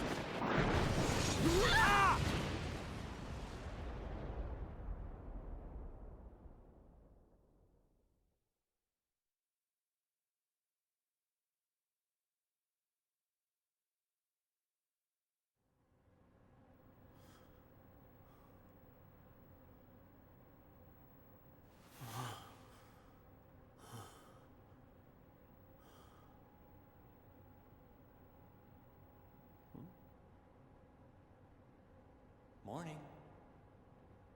You okay? Yeah. Hey, great game plan there, getting ourselves knocked out and captured. Hey, that's brilliant. Why didn't I think of that? Don't rub it in. Every situation has a way out. We'll just have to use plan B. Or C. When you said to aim at the pipe, did you have a plan B or was getting captured plan B? How about a plan G, like get the hell out of here? I mean, you've evolved 1,000 years, and guess what? Still captured. Huh? Brilliant. Give it a rest. Oh, I got plenty of time to rest. Because we're captured! Hey, Kym. Come on, help me out here.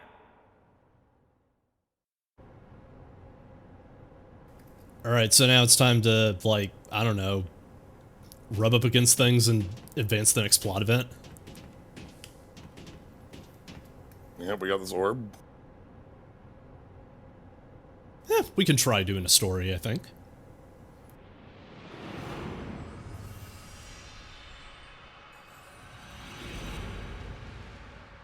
Yeah.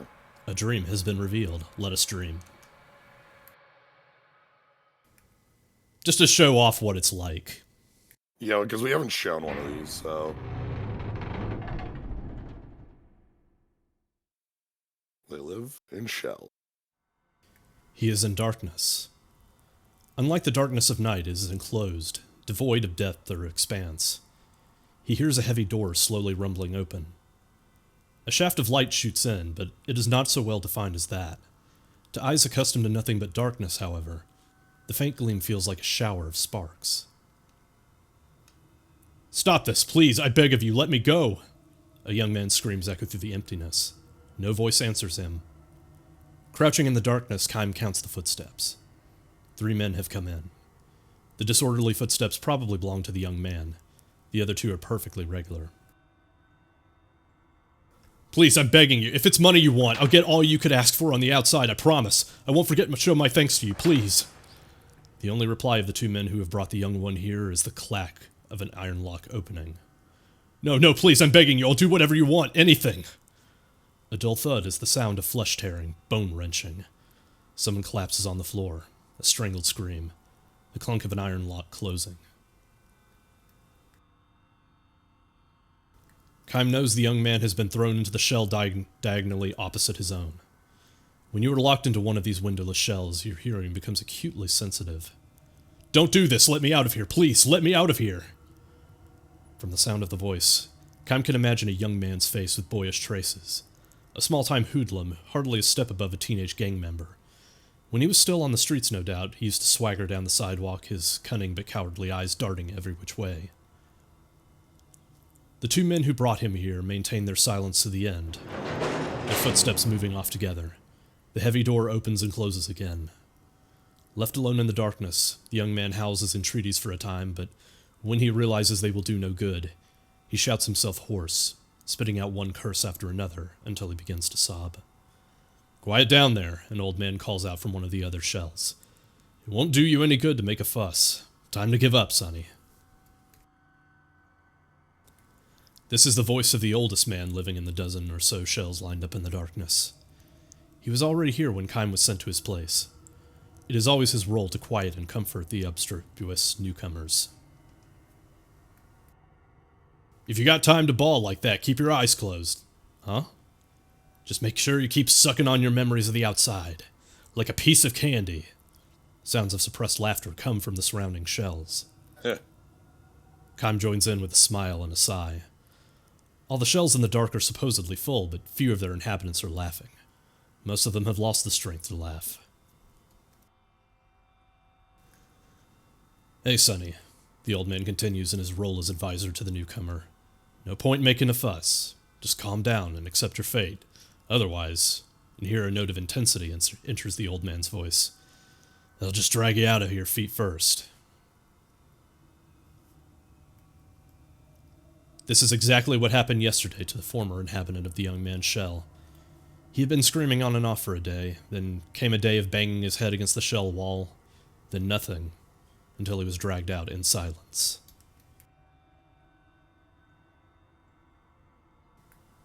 So get a hold of yourself, sonny.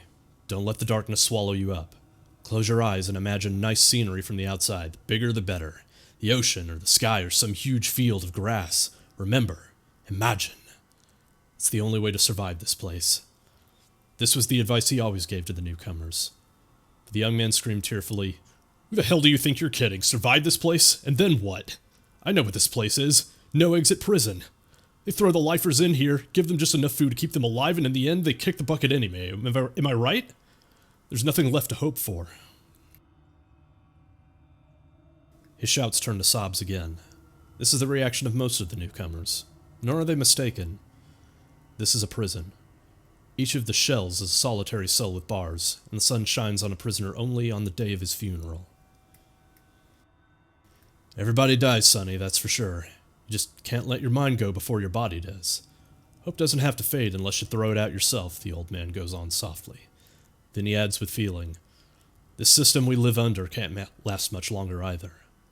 The old man is a political prisoner. As leader of the anti-government faction, he long resisted the dictatorship until he finally lost the struggle and was imprisoned. The young man has no ears for the old man's words, however. He continues thrashing on the floor and crying. This fellow won't be in his shell much longer than his predecessor. In a few days, or in less than a month at best, he will go to pieces. The darkness is that powerful. Depriving a prisoner of light is far crueler than taking his life in an instant. My, the old man reflects. This fellow's not going to do us much good in a prison break. The old revolutionary laughs. Might be a genuine laugh or a bold front, but in any case almost no one laughs in response. Tomorrow morning, or rather since there is no clear-cut morning in the darkness, after they go to sleep, wake up, and have their next meal, another cold corpse will be dragged out wordlessly from another shell.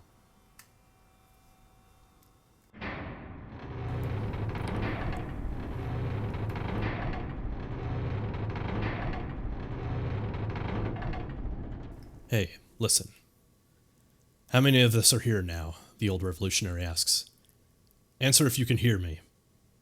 I can hear you, Kime says. His is the only voice. Man, this is bad. We were full up a little while ago. The old man gives a dry chuckle.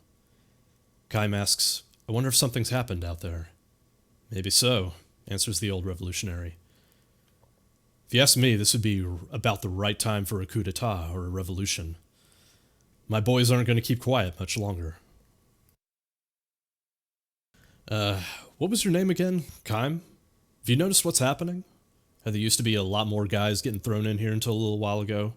Most of them real nobodies, not worth sentencing to life. Uh-huh, sure. The young man was one of them. Nothing but a small-time crook. It just so happened that the storehouse he broke into belonged to a rich man with ties to a powerful politician. This was the only reason they put him in a shell. The shells always used to be full. They would throw a bunch of men in here, and they would die, and then the new men would come, and they would die. The young man was one of those. The terror of being enveloped in darkness was too much for him, and he went to pieces. He was apparently having hallucinations at the end. "I'm coming, Mama, I'm coming. Wait for me, please, Mama," he repeated over and over like a child. "Where are you, Mama? Here? Are you here?" And he gouged his own eyes out with his bare hands. I figured things were getting scary out there, the cops losing control, so the government was really starting to crack down, which is why those shells were always full. Hey, thank you, Barry Triopian, for the follow. This is what brought the young man here. Blood streaming from his eye sockets, he died muttering in snatches. "What did I do? Everyone knows damn well. There are plenty of men way worse than me." But now the place is empty. Do you know what that means, Kime? Sure. There's so much crime out there now, the government can't suppress it. You got it. The whole royal family might be strung up by now for all we know. It's a revolution. It'll happen any day now. Means you and I will get out of here. My boys will come and get us. Just hang in there a little while longer. Kime nods in silence. The old revolutionary goes on. You're strong, Kime. Not many guys could stay as calm as you, thrown in a shell and enveloped in darkness like this. Not even Kime can explain it. It is true that he was strangely calm when they put him in the shell. The darkness was something he seemed to recognize as a distant memory. In the distant past, he too may have tasted the anguish of the other shell inhabitants so tortured by the fear of being sealed in darkness. How are you so tough mentally, Kime? Does it mean you too are a revolutionary? No, not me. His crime is hardly worth talking about. He resisted somewhat under questioning when they brought him in as a suspect, and for that he was branded a rebel and thrown into a shell. The old man is probably right, though.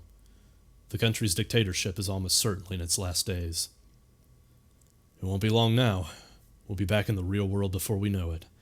I have hope right in here, and it will stay here until I'd abandon it myself, the old revolutionary mutters as if trying to convince himself.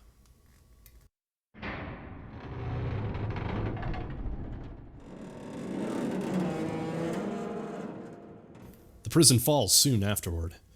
Armed young men come charging into the darkness and open the shell's barred doors. Embraced by his boys, the old revolutionary goes out. "Wait!" Kime cries, trying to hold him back.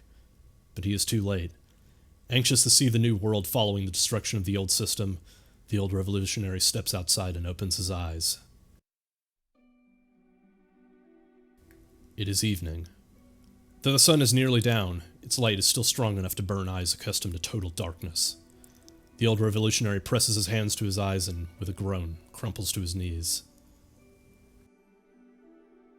Kime has saved himself by shielding his eyes with his arm. Not even he knows what caused him to do this. Could distant memories have taught him that the truly frightening thing about punishment by darkness is what happens after the release from prison? When could I have been imprisoned and where? More important, how long have I been on this endless journey? With bleeding eyes surrounded on the ground by his boys, the old revolutionary searches for Kime.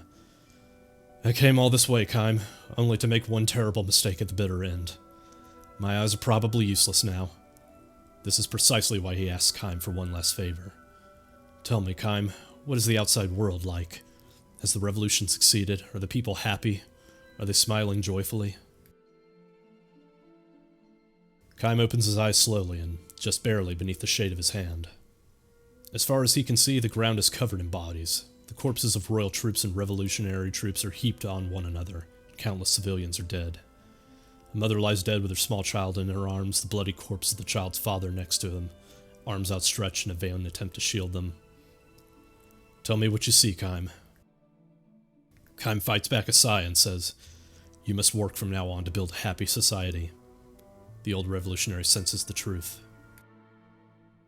I won't abandon hope, Kime, no matter what. As if to say, I know that, Kaim nods and begins to walk away. Where are you going? I don't know. Someplace. Why don't you stay here and build a new world with us?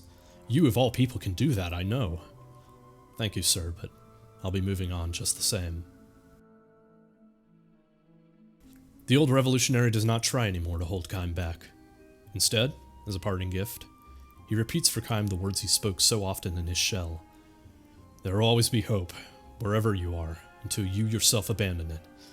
Never forget that.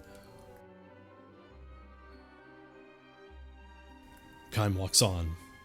His eyes chance to light on the body of a young boy lying at his feet. Boy breathes his last with eyes wide open in fear. Kaim kneels and gently closes the boy's eyelids. He knows deep down, in a memory too far away for even him to reach, that while darkness can be a great source of terror, it can also bring deep and lasting peace. That's a good one to hit. That's a good one to have right here. Yeah, I know, right? Because like, so each of these is very much tone setting for when you get them, but like the tone in that one, I think, is representative of like a lot of the memories.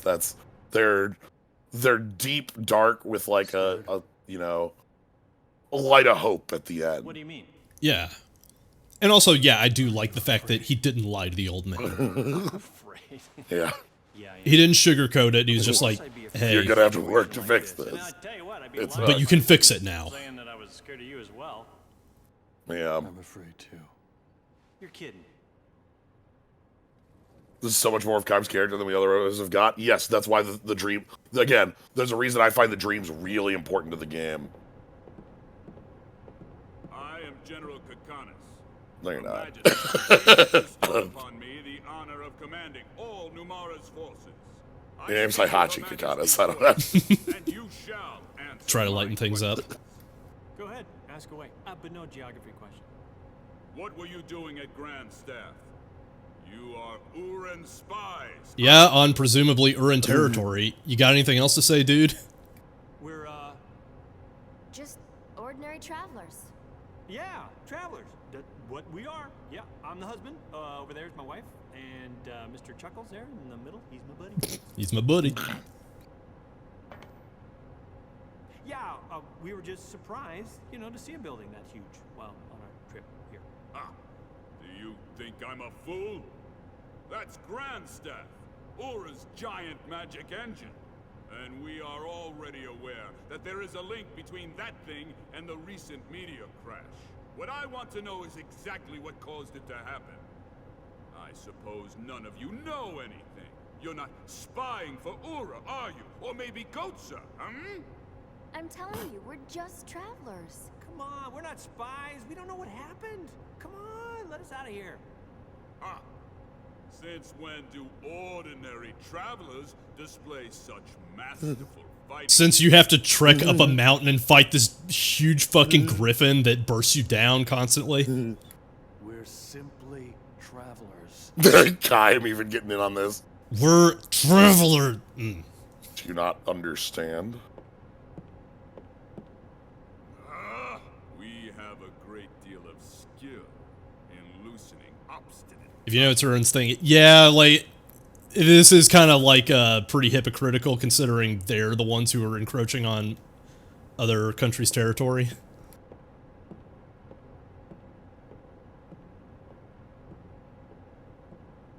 General, What is it? Buns. As we thought, our current equipment won't be enough to repair the White Boa. The damage caused by the electrical discharge is too great. According to the tech officer, we'll have to bring it back to Numara and dock it for full repairs. From what the tech officer says, there's nothing that can be done about it. We'll suspend the operation and return to Numara. Yes, sir. Wait, what's our figurehead doing now? Her Majesty, sir? She's in her quarters. We've been hearing harp music from there for a while now. The Queen in a place like this? a figurehead? What's that? How very refined. Well, if she loves music more than meddling, it makes things easier. I'm just going to talk very loudly about how I the can Queen's do a my figure. own bullshit. Yeah, like in front of the prisoners whom I think are spies. Yes, sir. Time to prepare for departure. In Inform the troops immediately. Yes, sir. Anyway, this is really important just because one of those characters is named Buns. They can't be talking about the queen like that. What's got you so angry? That general's making a fool out of the queen. Hey, what's this? I speak with Her Majesty's God, he ruled. Holy fuck, Jansen. Streetwalkers more your type? Ooh, witty.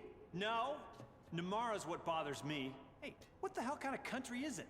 Sounds like a seafood dish. Hey, and you over there, are you somehow involved with Numara? No, I'm not sure. I'm sure.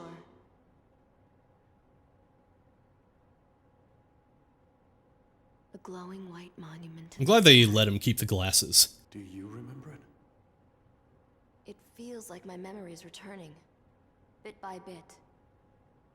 Yours should be too. I get dreams. When you were talking so bitterly a while ago, was it about the dreams?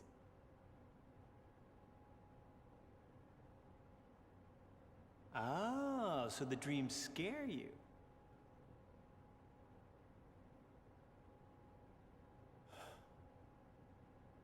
Yeah.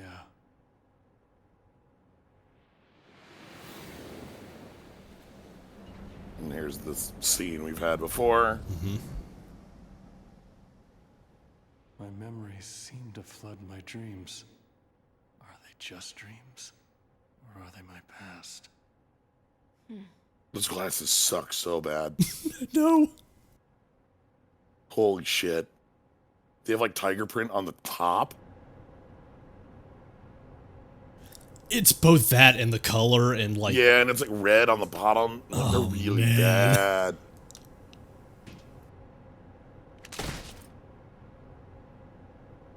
Well, that didn't work.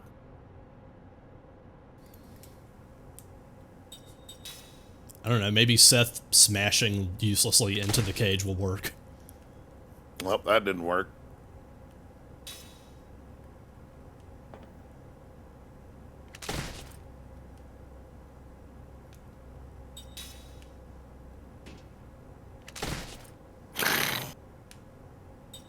Hang on. I gotta show off the mook walk.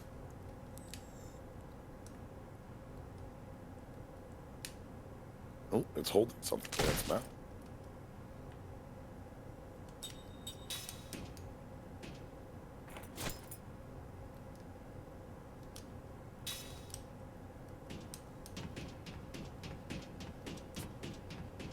I just love this fucking Way of the Samurai ass mook walk. Yeah.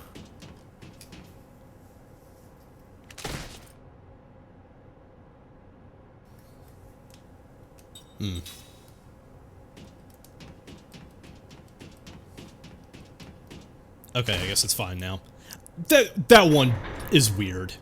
There's no real Yeah. indication of when you're successfully doing it.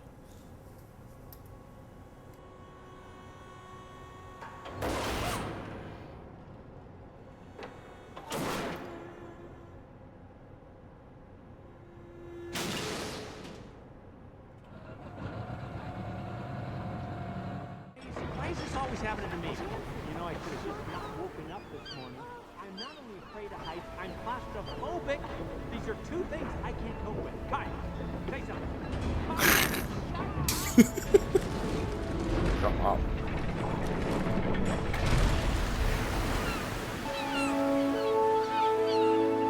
Anyway, this ship is freaking huge. Why does it look like a giant boot?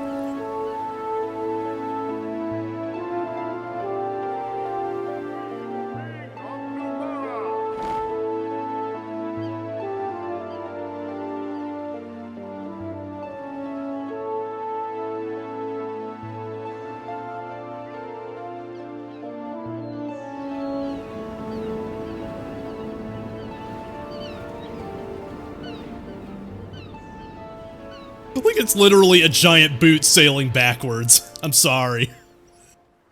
Yeah, I like her little cape as well.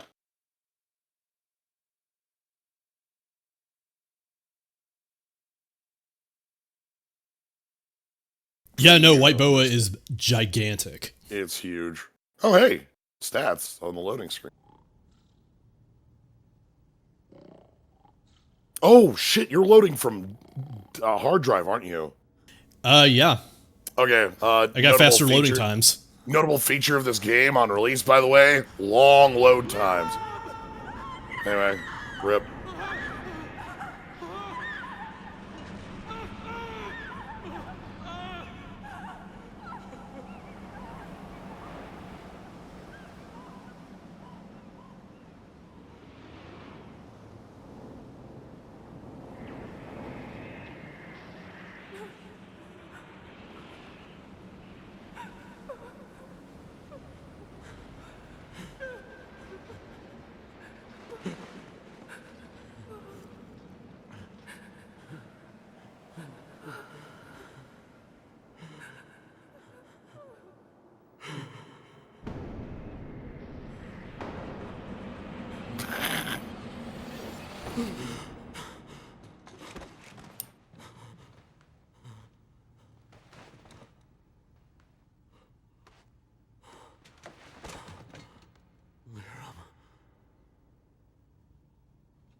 Sounds like you just had a nightmare.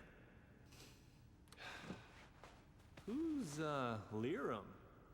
Must be some girl's name, huh? I don't know. Just that it's very painful. Every time I have that dream. I guess you really are remembering bits and pieces, huh? Yeah, again, with Kaim, we're not seeing a lot of emotions early here because he literally has no memories. The emotions are coming in like outbursts. You know, sort of like this, just bursts of intensity. Yeah. So like, I swear, Kaim, you are such a pessimist. It makes our immortal characters a little awkward. A normal person would do anything to figure out who they were or where they'd been. Maybe I want to cut myself off from the past. You see, camera angle? like I said. Just drop it. What? He can take his time and remember the past when he's ready. Can't you see? It's obvious that right now all it's doing is hurting him. Yes, ma'am. Begging your pardon, ma'am. What is her problem? They were out of orb jail.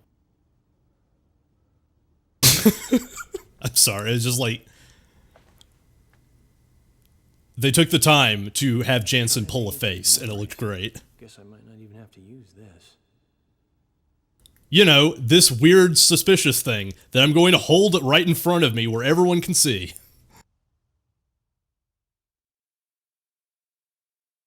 Also, yeah, as Slyo pointed out, because I'm doing this off a hard drive, it means that the loading times have been significantly cut. Significantly.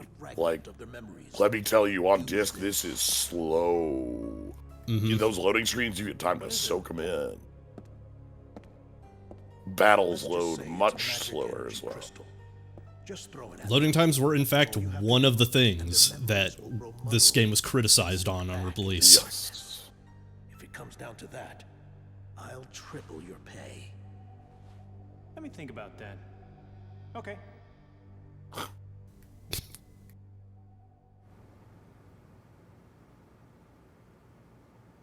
What's that? This? I got it from Lord Gongora. It's, you know, what you might call being prepared. It's dangerous, isn't it? Well, see for yourself. You use it like this. Alright, here we go.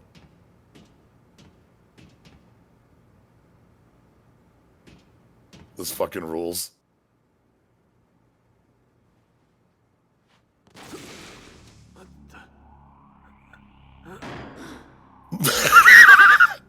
Is that good?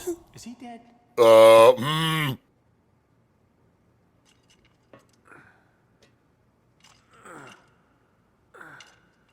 It's called being...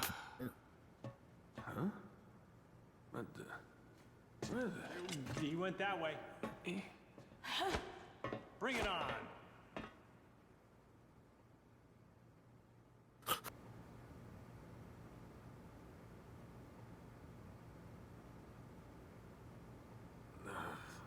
Excuse me? Huh? What am I doing here? What's Anyway, that was the orb of delete memories. He's temporarily lost his memory. What is this music? I love it. not quite clown music. This is It's too low tempo. Too low tempo. This is like Nobuo Uematsu fiddling with the Casio keyboard and then just being like, "Oh shit, we're recording? Sorry." Yeah. How does Gangora have a memory wiping bomb? Why does Gangora have a memory wiping bomb? Yeah. That pearl must be a magic energy crystal. Gongora. So that's it. And yeah, this was the bit that made me turn around a little bit on Jansen, because there's clearly more to him if he's willing to just throw away triple pay. Why am I... What's going on? You, sir, are a soldier. Act like one. Also this bit. Okay. But how come... Listen, we're just ordinary travelers, but remember, there was this misunderstanding. Yeah, and we got thrown in the slammer. I hate to ask, but I have a hair appointment. But don't I need permission? You know, to release you guys? Well, that's what you came here to do, right? You came here to let us falsely accuse prisoners. Those are your words, not mine. Out of the gate. It's obvious. There was a mistake. He's so good. I know, like... I distinctly heard your boss tell you to come down and let us out. Hey, congratulations on the promotion. There's localization, and then there's just letting the voice actor embellish and have fun, and holy shit, is he ever. What? Oh, that's right. You slipped and hit your head. Yeah, it looks like you've forgotten your duty. Like, that's the thing. Like, Okay. actors can very give like special kinds of life to a performance that the script otherwise wouldn't have picked up on. Look, see that doohickey there? Yeah, it's probably plugged into a magic engine. I don't know. Maybe it will open the door. Yeah. Yeah, okay, that looks great. Yeah, okay. Alright. Nah, Yeah, this is the side of Jansen I fucking adore. Okay, I mean, I guess. If I, You know, I'm sorry you had to tell me how to do my job. I feel so bad for the soldier. I know, like, he just got played so hard. Hey, but I mean, thanks. Thanks for telling me how to do my job, you know. I would have felt really bad if I would have left you in jail. Sorry for getting blasted by a magic energy crystal. Block this overhead! Hang in there, soldier. So long, buddy. Anyway, we're gonna leave now. Farewell.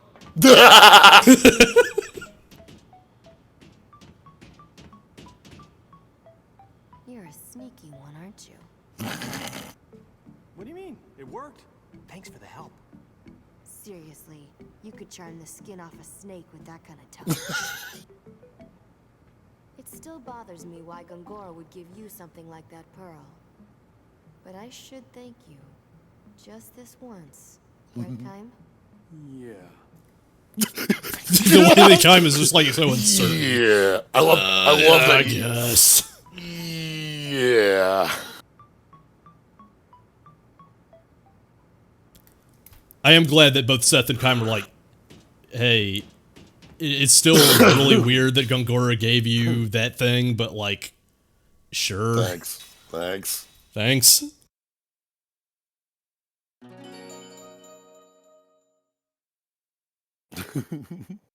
Adding this to my D&D notes. Hey, Jansen either has a charisma that is too high for the die to cast, or just 0 randomly. Oh my god. He's rolling like a D40. Seriously. Well, anyway, we got the white boa to go look around. What we know about the white boa, it's giant. The queen's hanging out on it. She likes to play music. Heihachi is doing some nonsense. And now we're doing stealth nonsense. 1d40 plus 0.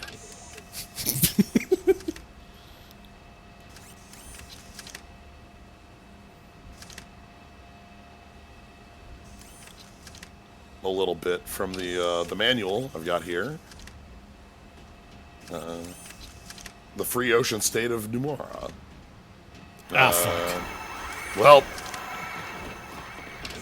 Anyway. Sorry, I took literally one step. Yep. Well, we do get to see Anyway. this at least. Look, it's him. Oh, did you all get put in there again? I'm so sorry for all this trouble. I'll get you out at once. I don't know where it is, Luke. I know I still have it. I'll have to find it. Oh shit! Even I'm not enough of a gamer to have the player's guide for this. Yeah, I bought it as a Luke told the story about like the like playing the game and then leaving it off for like 2 years. I am so sorry you have In the middle of those 2 years, I bought the player's guide as a joke. There you go. Take care. Because, you know, maybe that'll help with ending winter. It didn't, but, you know. Take care. It's somewhere. Anyway. I think probably the one player's guide that I kept, and still have actually, is the original Ocarina of Time one. Just because I really love the Ocarina of Time one. It frames itself like historical annals. It's telling the story of a hero in the past tense. It's just like, that's rad. Yeah. Like you're going to get a piece of heart or whatever, and he's like, the hero pulled out his trusty hook shot, eyeing the corners for an occasion for which he could fire from an angle. It's like, it just went on like that. It's so fucking good, dude. Yeah. The little note here on the, you're gonna get got again. Okay. The little note here on the free ocean state of Numara. Queen Ming governs the southern island nation of Numara. Known for its peaceful isolation, Numara has since fallen into instability and political chaos as a result of recent events. So, you know. So we got some nonsense happening here. We kind of stumbled into a little bit of something. Alright. Yeah, the Ocarina of Time novelization. That's just kind of what it is, except it's a strategy guide, too. And it had, like, the usual, like, when you have an official strategy guide in that era, you just have all sorts of wonderful art and, like, visuals and shit. It's... God, it's gorgeous.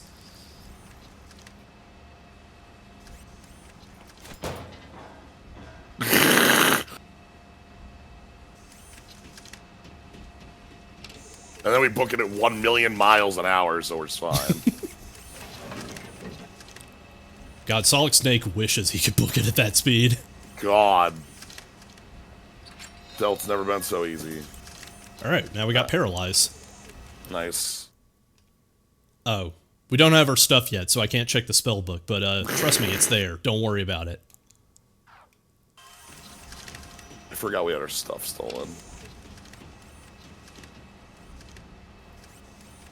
Okay. So this one we gotta be quick on. Yeah.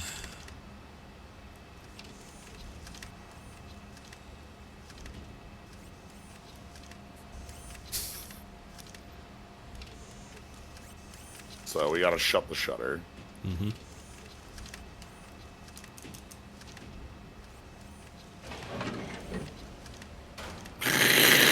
Well, glad that worked. Whatever that It's was. so dumb.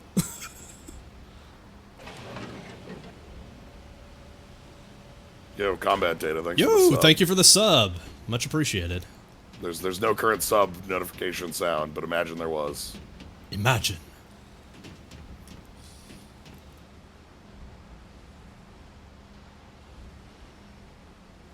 Okay, so that's the route we're not supposed to take. Yep. We have a very specific thing that... Okay, nice walk, dude. Sorry, I had to get back into position before I was allowed to actually play the game. I know, I love the tiny walk. That's... And just saunter back into the XY position. Right, anyway, I remember not really liking this place a lot because of the stealth. It's not really... Oh, this part you actually have to trigger it. So you can get told about how it works. Yeah. And, yeah, like, I've got follows up right now, and that's cool. But, like, I'm also just, like, working on a bunch of other alerts and stuff like that, so this is an ongoing process. Thank you for your support, though. Yeah, you bring up a good point. Imagine a sub-notification. The mind is your canvas. You can make it anything you want. Stealth section, Yakuza 7, that also feels like... Oh, that's sad. Like, stealth sections, as a rule, nobody's there for them. All right. You just hate to see that kind of thing happen. Anyway, yeah, you just walk. All right.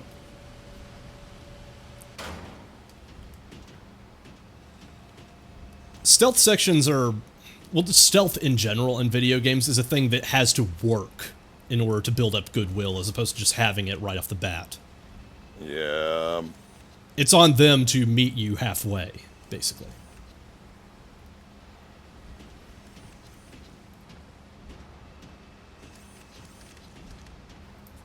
And just slowly walk across these panels.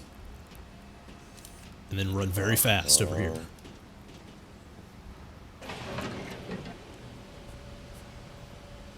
I love how you had to put the generally in front of whether or not it's the whole game. Because that is kind of Metal Gear Solid's whole thing.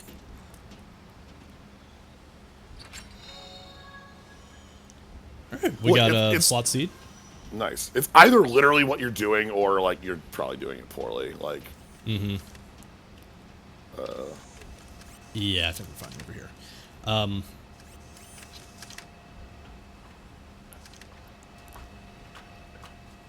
Like, a lot of games struggle with this sort of thing because, like, then it's just...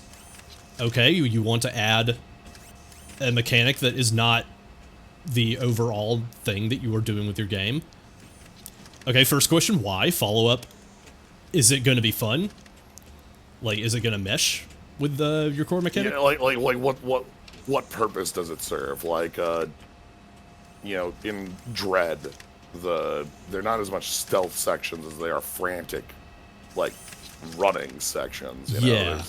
There's a stealth element to them, obviously, but, like, the bigger part of things is, like, the frantic, you know, there's a mood they're going for. Here, this is just, we're in a fucking boat dungeon. I don't know. Let's have a stealth mechanic just cause. I guess if it's the situation, I do like the way that Dread takes it, because it's like, there is a big difference between how Dread handles it and how, shit. I thought I was far enough away. There's a difference between how Dread handles it and how Fusion handles it, because, like, Dread, it is a much more clearly established stealth section. And it has its own theme, it has its own flow. You know exactly what you're supposed to be doing and what the rules are. They're clearly established. Whereas in Fusion, it's just like, here's some plot points where the SX just kind of blasts you with the plasma beam. Also, I love getting thrown back fucking, like, all the way back. It's really cool. I know, it's great. That means we get to make more content. Are you excited? It's really, really nice of them to make us do the entire area all over again.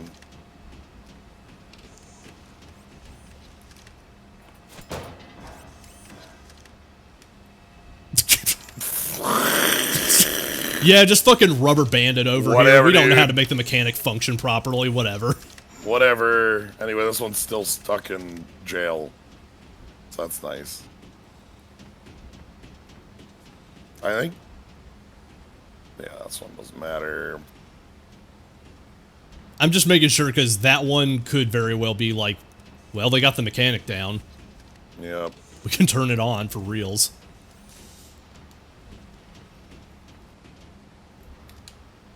So we want to go all... Yeah, we have to go all the way around here. Yeah. Because we were trying to get to that ladder and couldn't.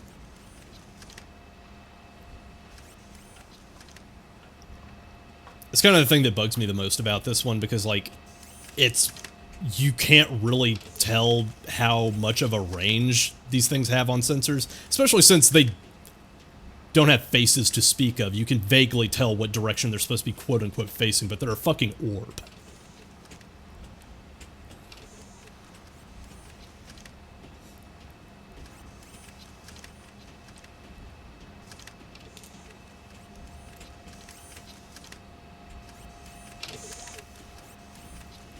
Anyway, I didn't do this, so, good on me to remember. Oh, I guess I did. Whatever. Yeah, you did. Man. Oh my god. Alright. So we're literally just trying to get up that ladder. Or not even. I guess there's... Yeah, I guess this is fine. We can just do this now. Yeah, but we want to get up that ladder for, like, a treasure, I think, right? Yeah, I believe so. Okay. So, let's just,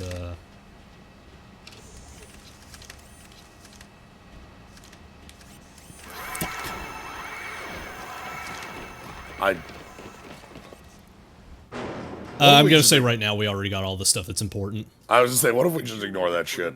Yeah, what if we just ignore it?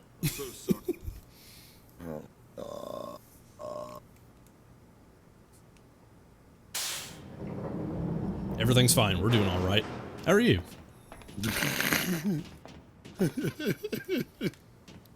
Love me some stealth.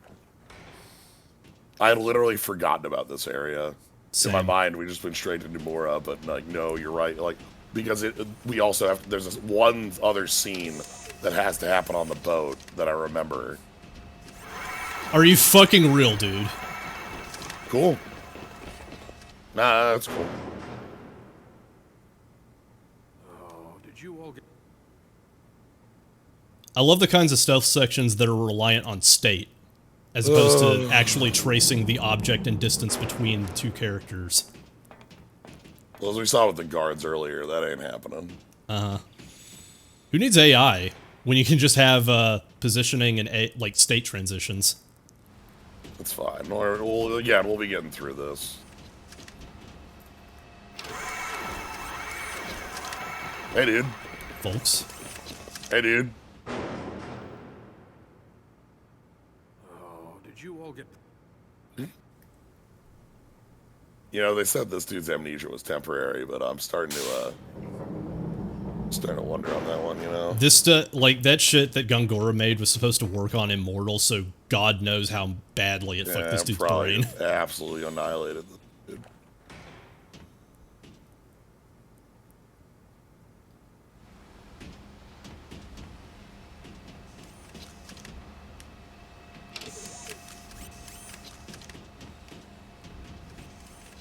Fucking hell, okay.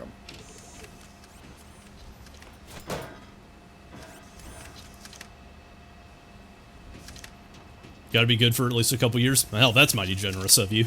And this one's in... And we already, we already unlocked the... Fuck! No.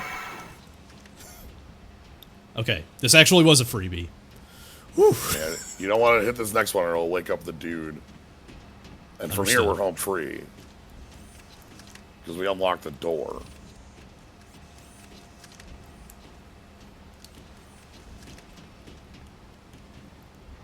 Oh, boy.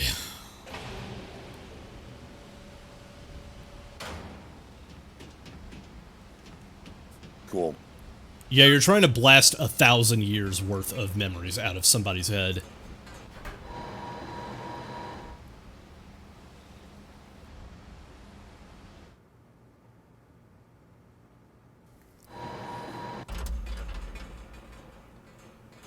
Guest area.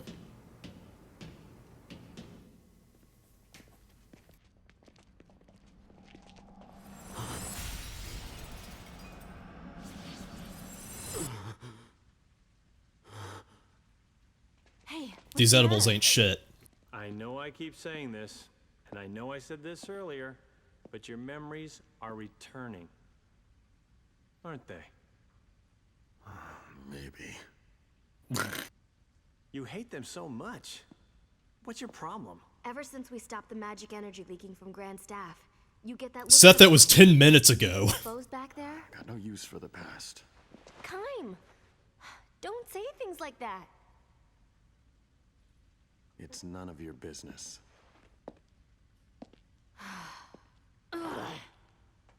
Hey, great. Yeah.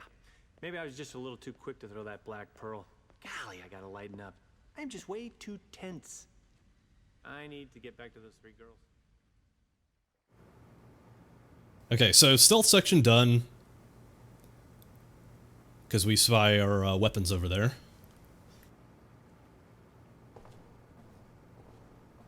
Hey, our weapons.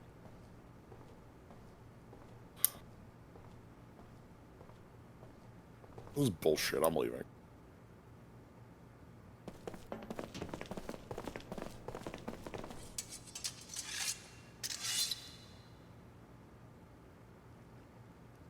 Transformation complete. Megazord activated. Anyway, let's beat up some soldiers.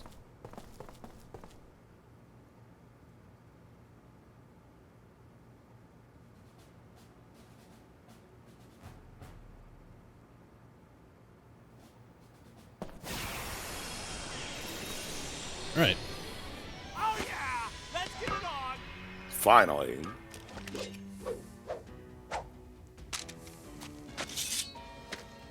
The All right, you're still on defending. yeah, the game remembered I was still doing a hot move.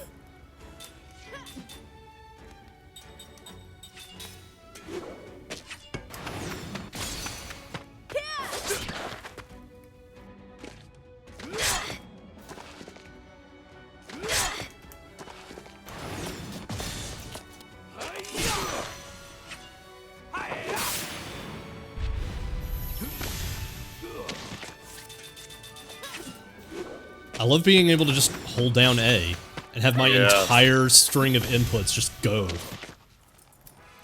Phew. That was a close one. Pumice of Despair. Finally remember the prison section in FF8. I feel like the prison section in FF8 wasn't nearly this annoying. I don't know. You go on that side room? Can you do that?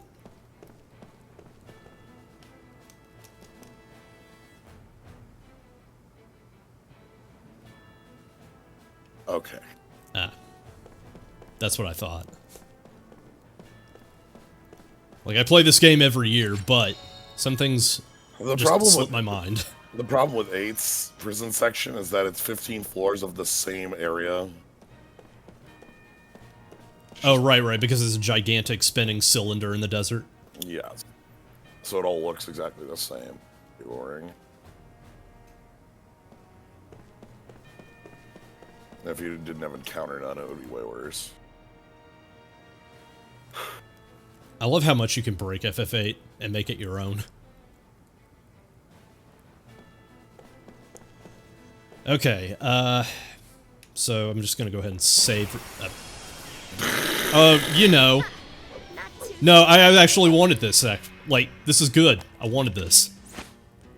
This was the plan. Oh no, one of those shitty orbs. Oh, this is gonna feel real good.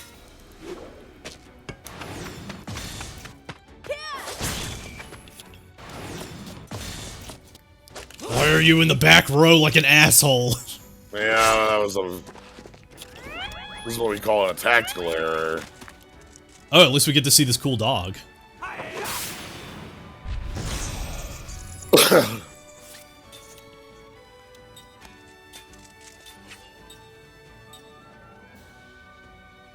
Yeah, that should be enough. It's like, if they call reinforcements and they're in the front row, then they will add their GC. Yep.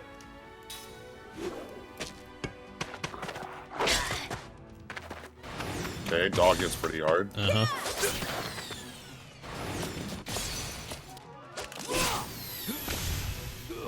Steal its voice modulator. Yeah. Super Deathbot 5000 doesn't need a voice to kill you.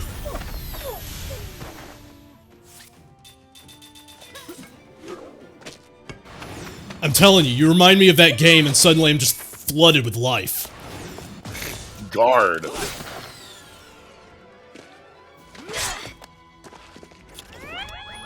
Oh my god, and then here's a dog.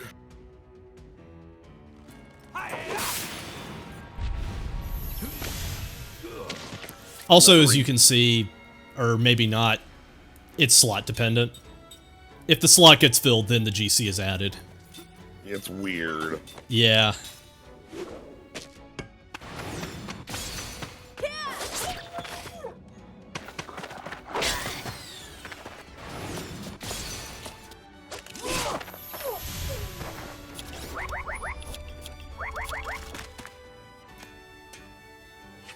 That might be a good time to just, Oh, thank you, Jansen.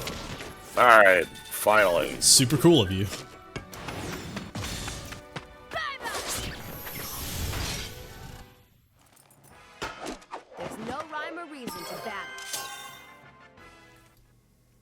might as well take care of this.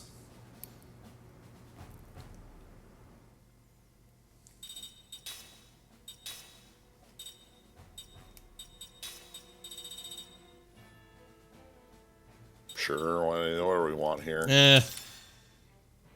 Paralysis is a less of a concern right now, but it is the more annoying of the status ailments if I had my pick. Yeah. Also, yeah, Jensen hasn't learned anything new yet.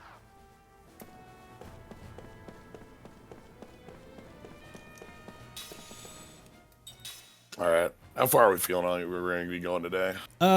After the string of cutscenes, I'd say we can cut it. That's what I was thinking as well. We get through White Boa, probably. Mm-hmm.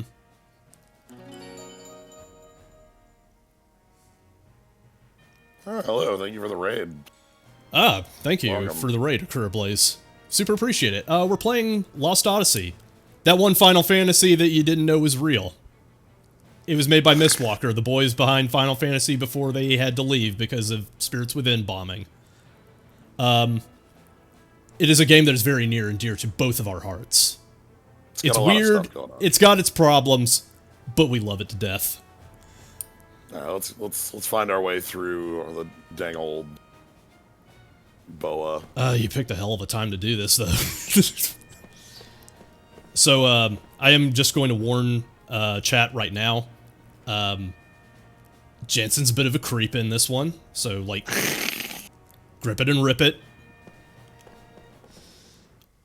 We are about to see Jansen at his fucking worst. You hear that? What? Fuck this scene. That's a harp. Yeah. Queen must be in there, right? I mean, no dude plays a harp. Yeah. Queen. I'm just looking over it, so like, what is he even? Lead to trouble. What is he even talking I about? got a sixth sense about this thing. The Queen's got to be hot. I didn't pay my respects. I mean, I'd have to turn in my man card.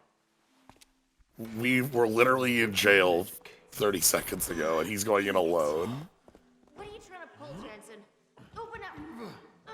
Just gonna fucking go Mac on the coin. Yeah. Speaking of FF, we were playing FF14. Ah, that's right. The game that, if it didn't exist, Lost Odyssey would be the best 3D Final Fantasy. Well, from a long time ago. If nothing's changed since then, she's definitely someone I know. Looks like your own memories are returning. So you're not afraid of the past. No, I like the past. It's I really love Seth's design, by the way. Like I've said before that she is, like, a mono as fuck, but, like, yeah, this design is just like if you just did a one-to-one translation of one of Amano's illustrations. She smiled when she held out her hand to me. Even when strangling the little creation. Also, hey, Career Blaze, thank you for the follow. She wouldn't show any fear. I don't have any alerts up other than follows because, like, this is a work in progress and we're under construction, but at the same time, it's like, hey, we gotta have that one.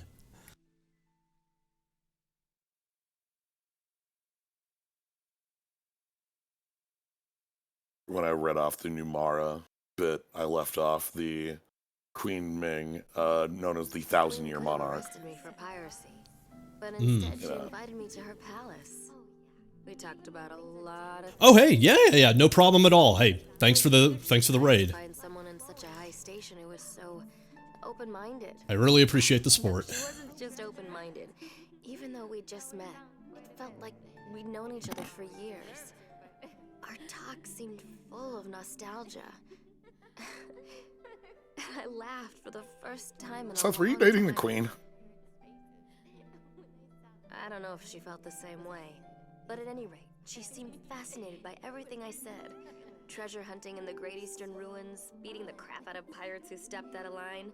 I covered it all.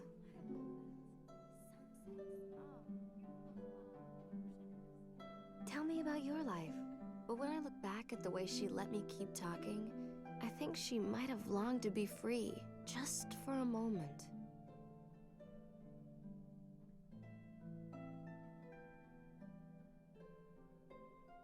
Here, take this. Scoring a queen's pendant without a fight. I must be really lucky today. No, I'm only lending it to you. The next time we meet, I want it back.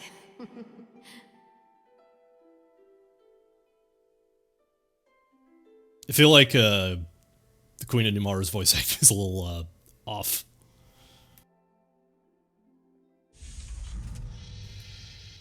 Anyway.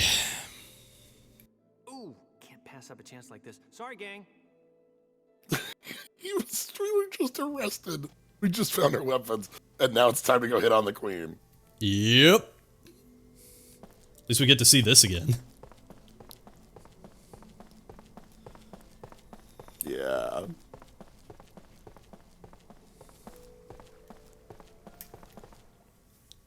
That's our Jensen laugh track.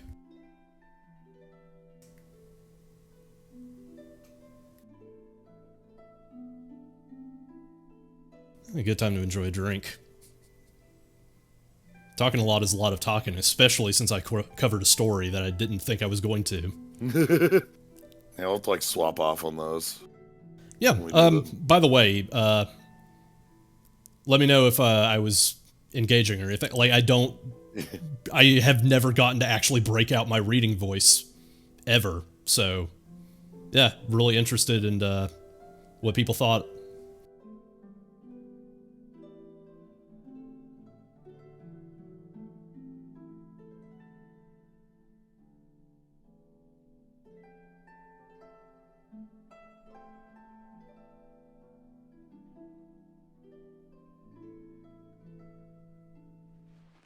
Oh, wait, Your Highness, Yeah, please. glad you enjoyed it. I'm not dangerous.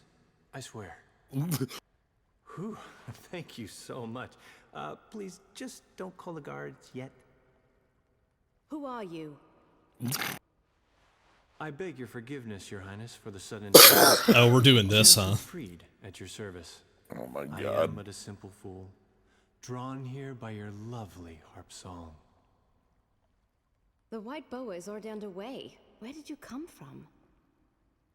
Any man who heard such an enchanting melody Fuck. would grow wings and fly to meet you.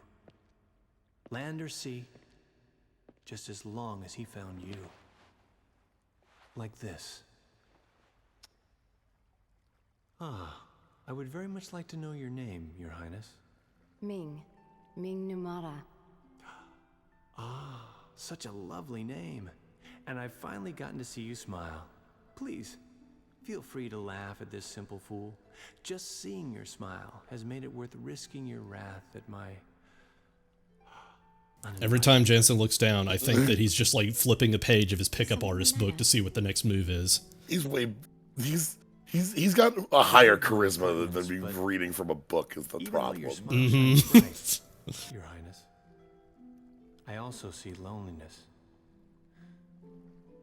Your harp song you were playing earlier feels the same. It's as if it reflects your own heart. My heart? When you play, the melody radiates kindness and warmth. But sometimes it sinks into sorrow. That sorrow is what drove me to you and sparked a desire to smooth it away. What is that? I shall heal your sorrow. Please, trust me. If you remain here, your heart will only be stained with more sorrow. My heart. What is even happening right now? Sorrow. Jensen. He cast Cure 1, and she fell over. Ah, what a woman. Well, we're kidnapping the queen. Oh my god. Great. Just great.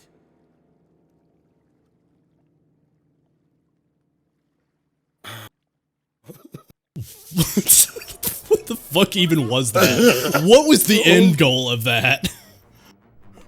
Anyway, we get to see Heihachi's walk cycle. I love his walk cycle. Hop, He's hop, hard. hop, hop, hop. You again? Oh, crap, Jensen, you idiot.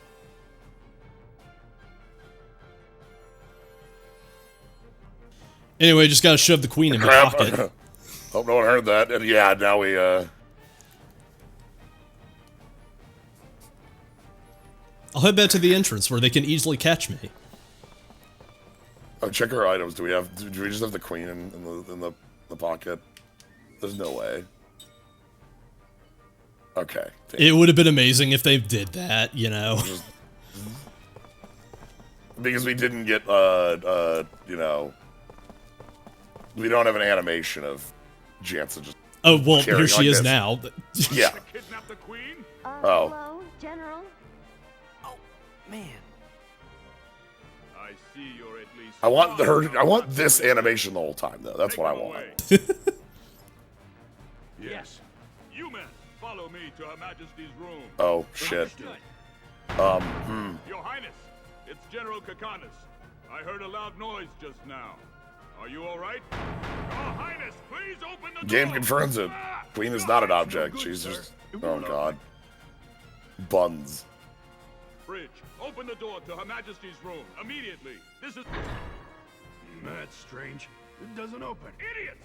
You open the emergency hatch! Just keep that face the whole fucking time. Yep.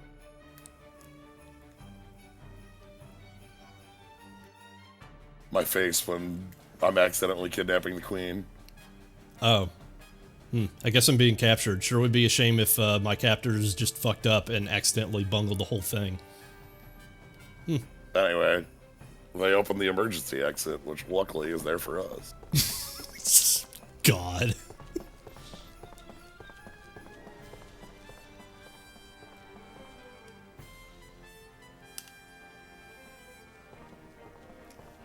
I think that makes sense. If you were to call the bridge and be like, open the entrance to the queen's room, that would probably be first on your list of like, oh, there's an emergency, right? Oh yeah, so she could get out? Yeah. Yeah. Because they didn't give details. That makes sense. Oh, fuck me. This does not look good. Okay. Okay, well, just trade a hit and then blast him.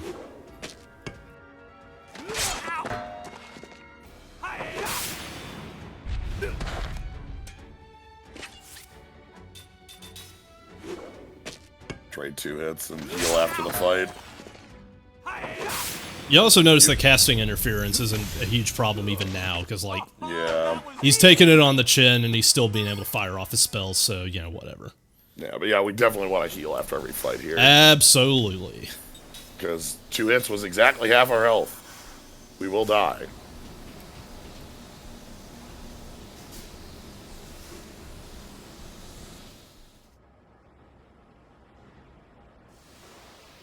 Yeah, I'm just sort of walking around in the engine room with the queen. Don't mind me. Perfectly normal. I love not having a plan and flying by the seat of my pants as I do Good in any place. something. What? I don't know, I guess.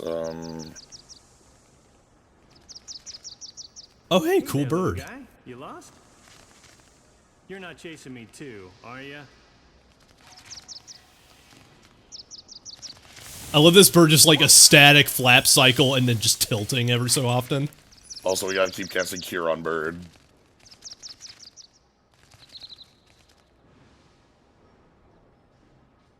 Whew. Close one. You're quite kind, aren't you? Ah, you're awake, Your Highness. What?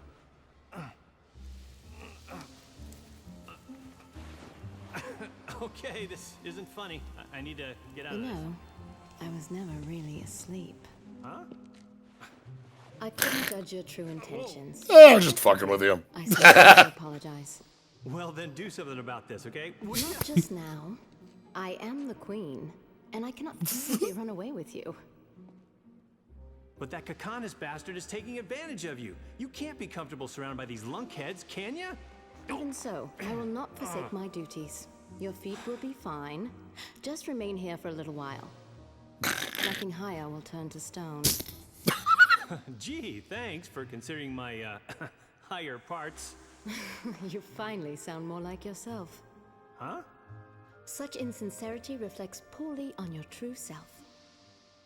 Whew! All that formal speech stuff is making my shoulders stiff anyway. But I'm fired up.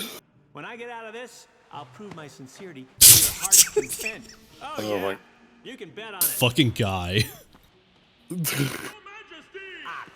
Ah, crap. Oh, this is so unfair. She's here. Testosterone boy. Oh, man. Golly.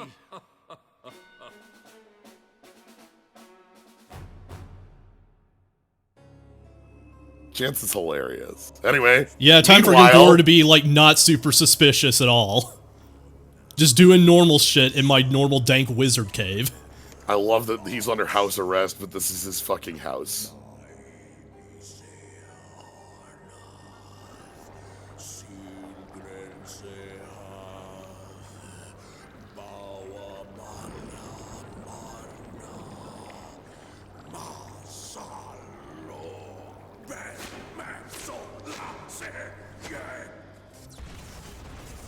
Zorge!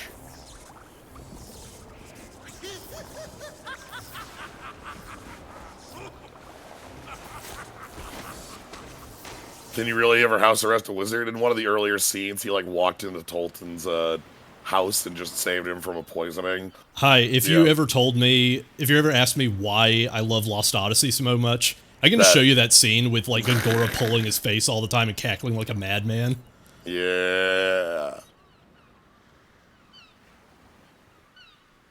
Anyway, so Namara's really cool looking. Yeah, Namara's got like a good look going on.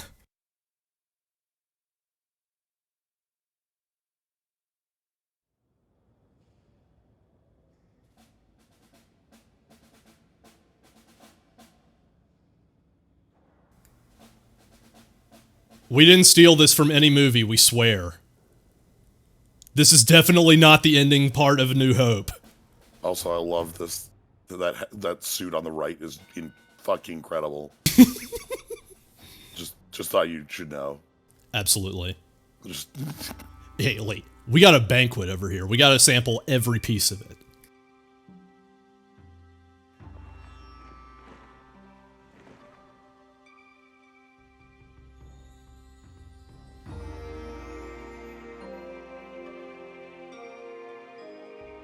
We bring together in this place all our dreams, all our hopes, and all our dedication.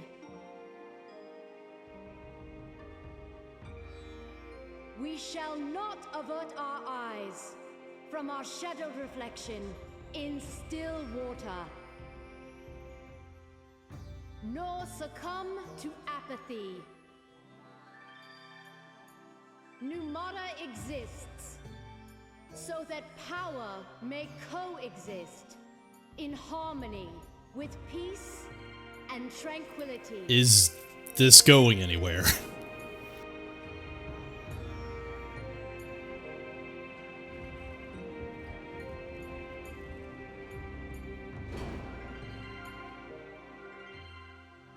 To show how our power can sow peace, I now release these visitors to our fair city. They have been prisoners. I now declare them free. This is good. This is what I want. I love this, actually.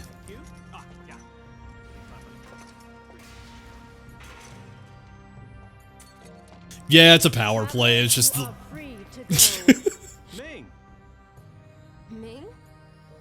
Immediately on a first-name basis, by the way. Yeah, they're good friends now. Great. When you're immortal, you just start dressing however the fuck. Yeah. Fashion After just... 1,000 years, you just, what? It's time for denim everything. I don't give a shit. Like, fashion just stops mattering after a while, because you see how fast it goes. You define fashion. Thanks to Her Royal Majesty's leniency, you are now free to go. Now, move along. The weird killing boots. Royal guards dismissed.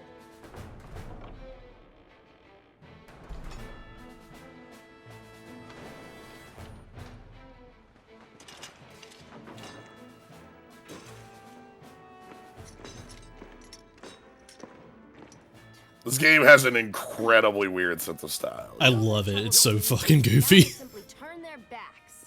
Well, I say it's great. I mean, we're free, aren't we? and it's all thanks to Ming. It bothers me that you speak so casually of the Queen. Is there something you're not telling us, Jansen? Did you do something to her? Wait, come on.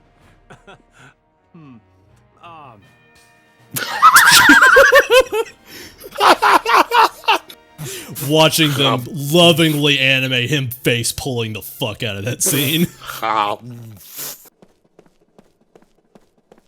When you're immortal, having one of typically your most lethal zones entirely exposed is a power move? Yeah. Pretty much. True. Alright, and then we get our little save point here, and Numara's a good place to leave off, I think. Yeah, pretty much. Oh, fuck, are we finishing disc 1 next time? I feel like it, yeah. Fuck. I think we got just enough content to leave it off it. It might be like 1.5, I don't remember. Because I remember there's a part that's long as fuck, and then another dungeon is basically all of disc 1 at this point. Yeah. Like, so anyway, we may or may not finish disc 1 next week. I have a good feeling about it. Yeah. What are you gonna do? Stab me? Queen previously stabbed, shot exploded a dozen times each, to no effect. Let's all come to appreciate this tiny Jansen in the corner. Yeah. But yeah, this has been good. I'm excited for new Mara. Me too. Yeah, like the back part of disc 1 is where I think the game like starts using its premise in a really interesting way. Yeah, this has been like a good preamble. Now we're starting to get into the nitty-gritty, the stuff that the foundation that the game is starting to lay in order to get its plot moving. Because like, you know, we have our hook, which is 1,000-year-old immortals, and now what are we doing with that? And next time is when we'll get good stuff. So that's gonna be it for this week. Yeah. Hey, thank you as always for coming by. We're going to keep doing this every Sunday, 3 Central p.m. I really got nothing more to plug other than the vibes that I've been giving have hopefully been good for y'all, because I've been loving them. This game has been a lot of fun, and I am just really excited to show y'all all of it. So thank you for all your support. I'm going to be, like, trying to come up with more and more content, like, in the future. I'm gonna see if I can't find that player's guide. Yeah, we got to show that one as well. Totally. I'm gonna see if I can't find. I know like archive.org would have it, like a PDF at least.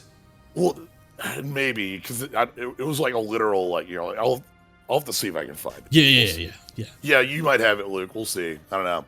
Anyway, yeah, like definitely keep coming in every Sunday, 3 CST p.m. Yep. For more Lost Odyssey. Thank you as always, Slyo, for co-piloting with me. Both love this game. Can't wait to show you more of it. So, hey, we'll see you around. Take care, everybody. Night, everyone.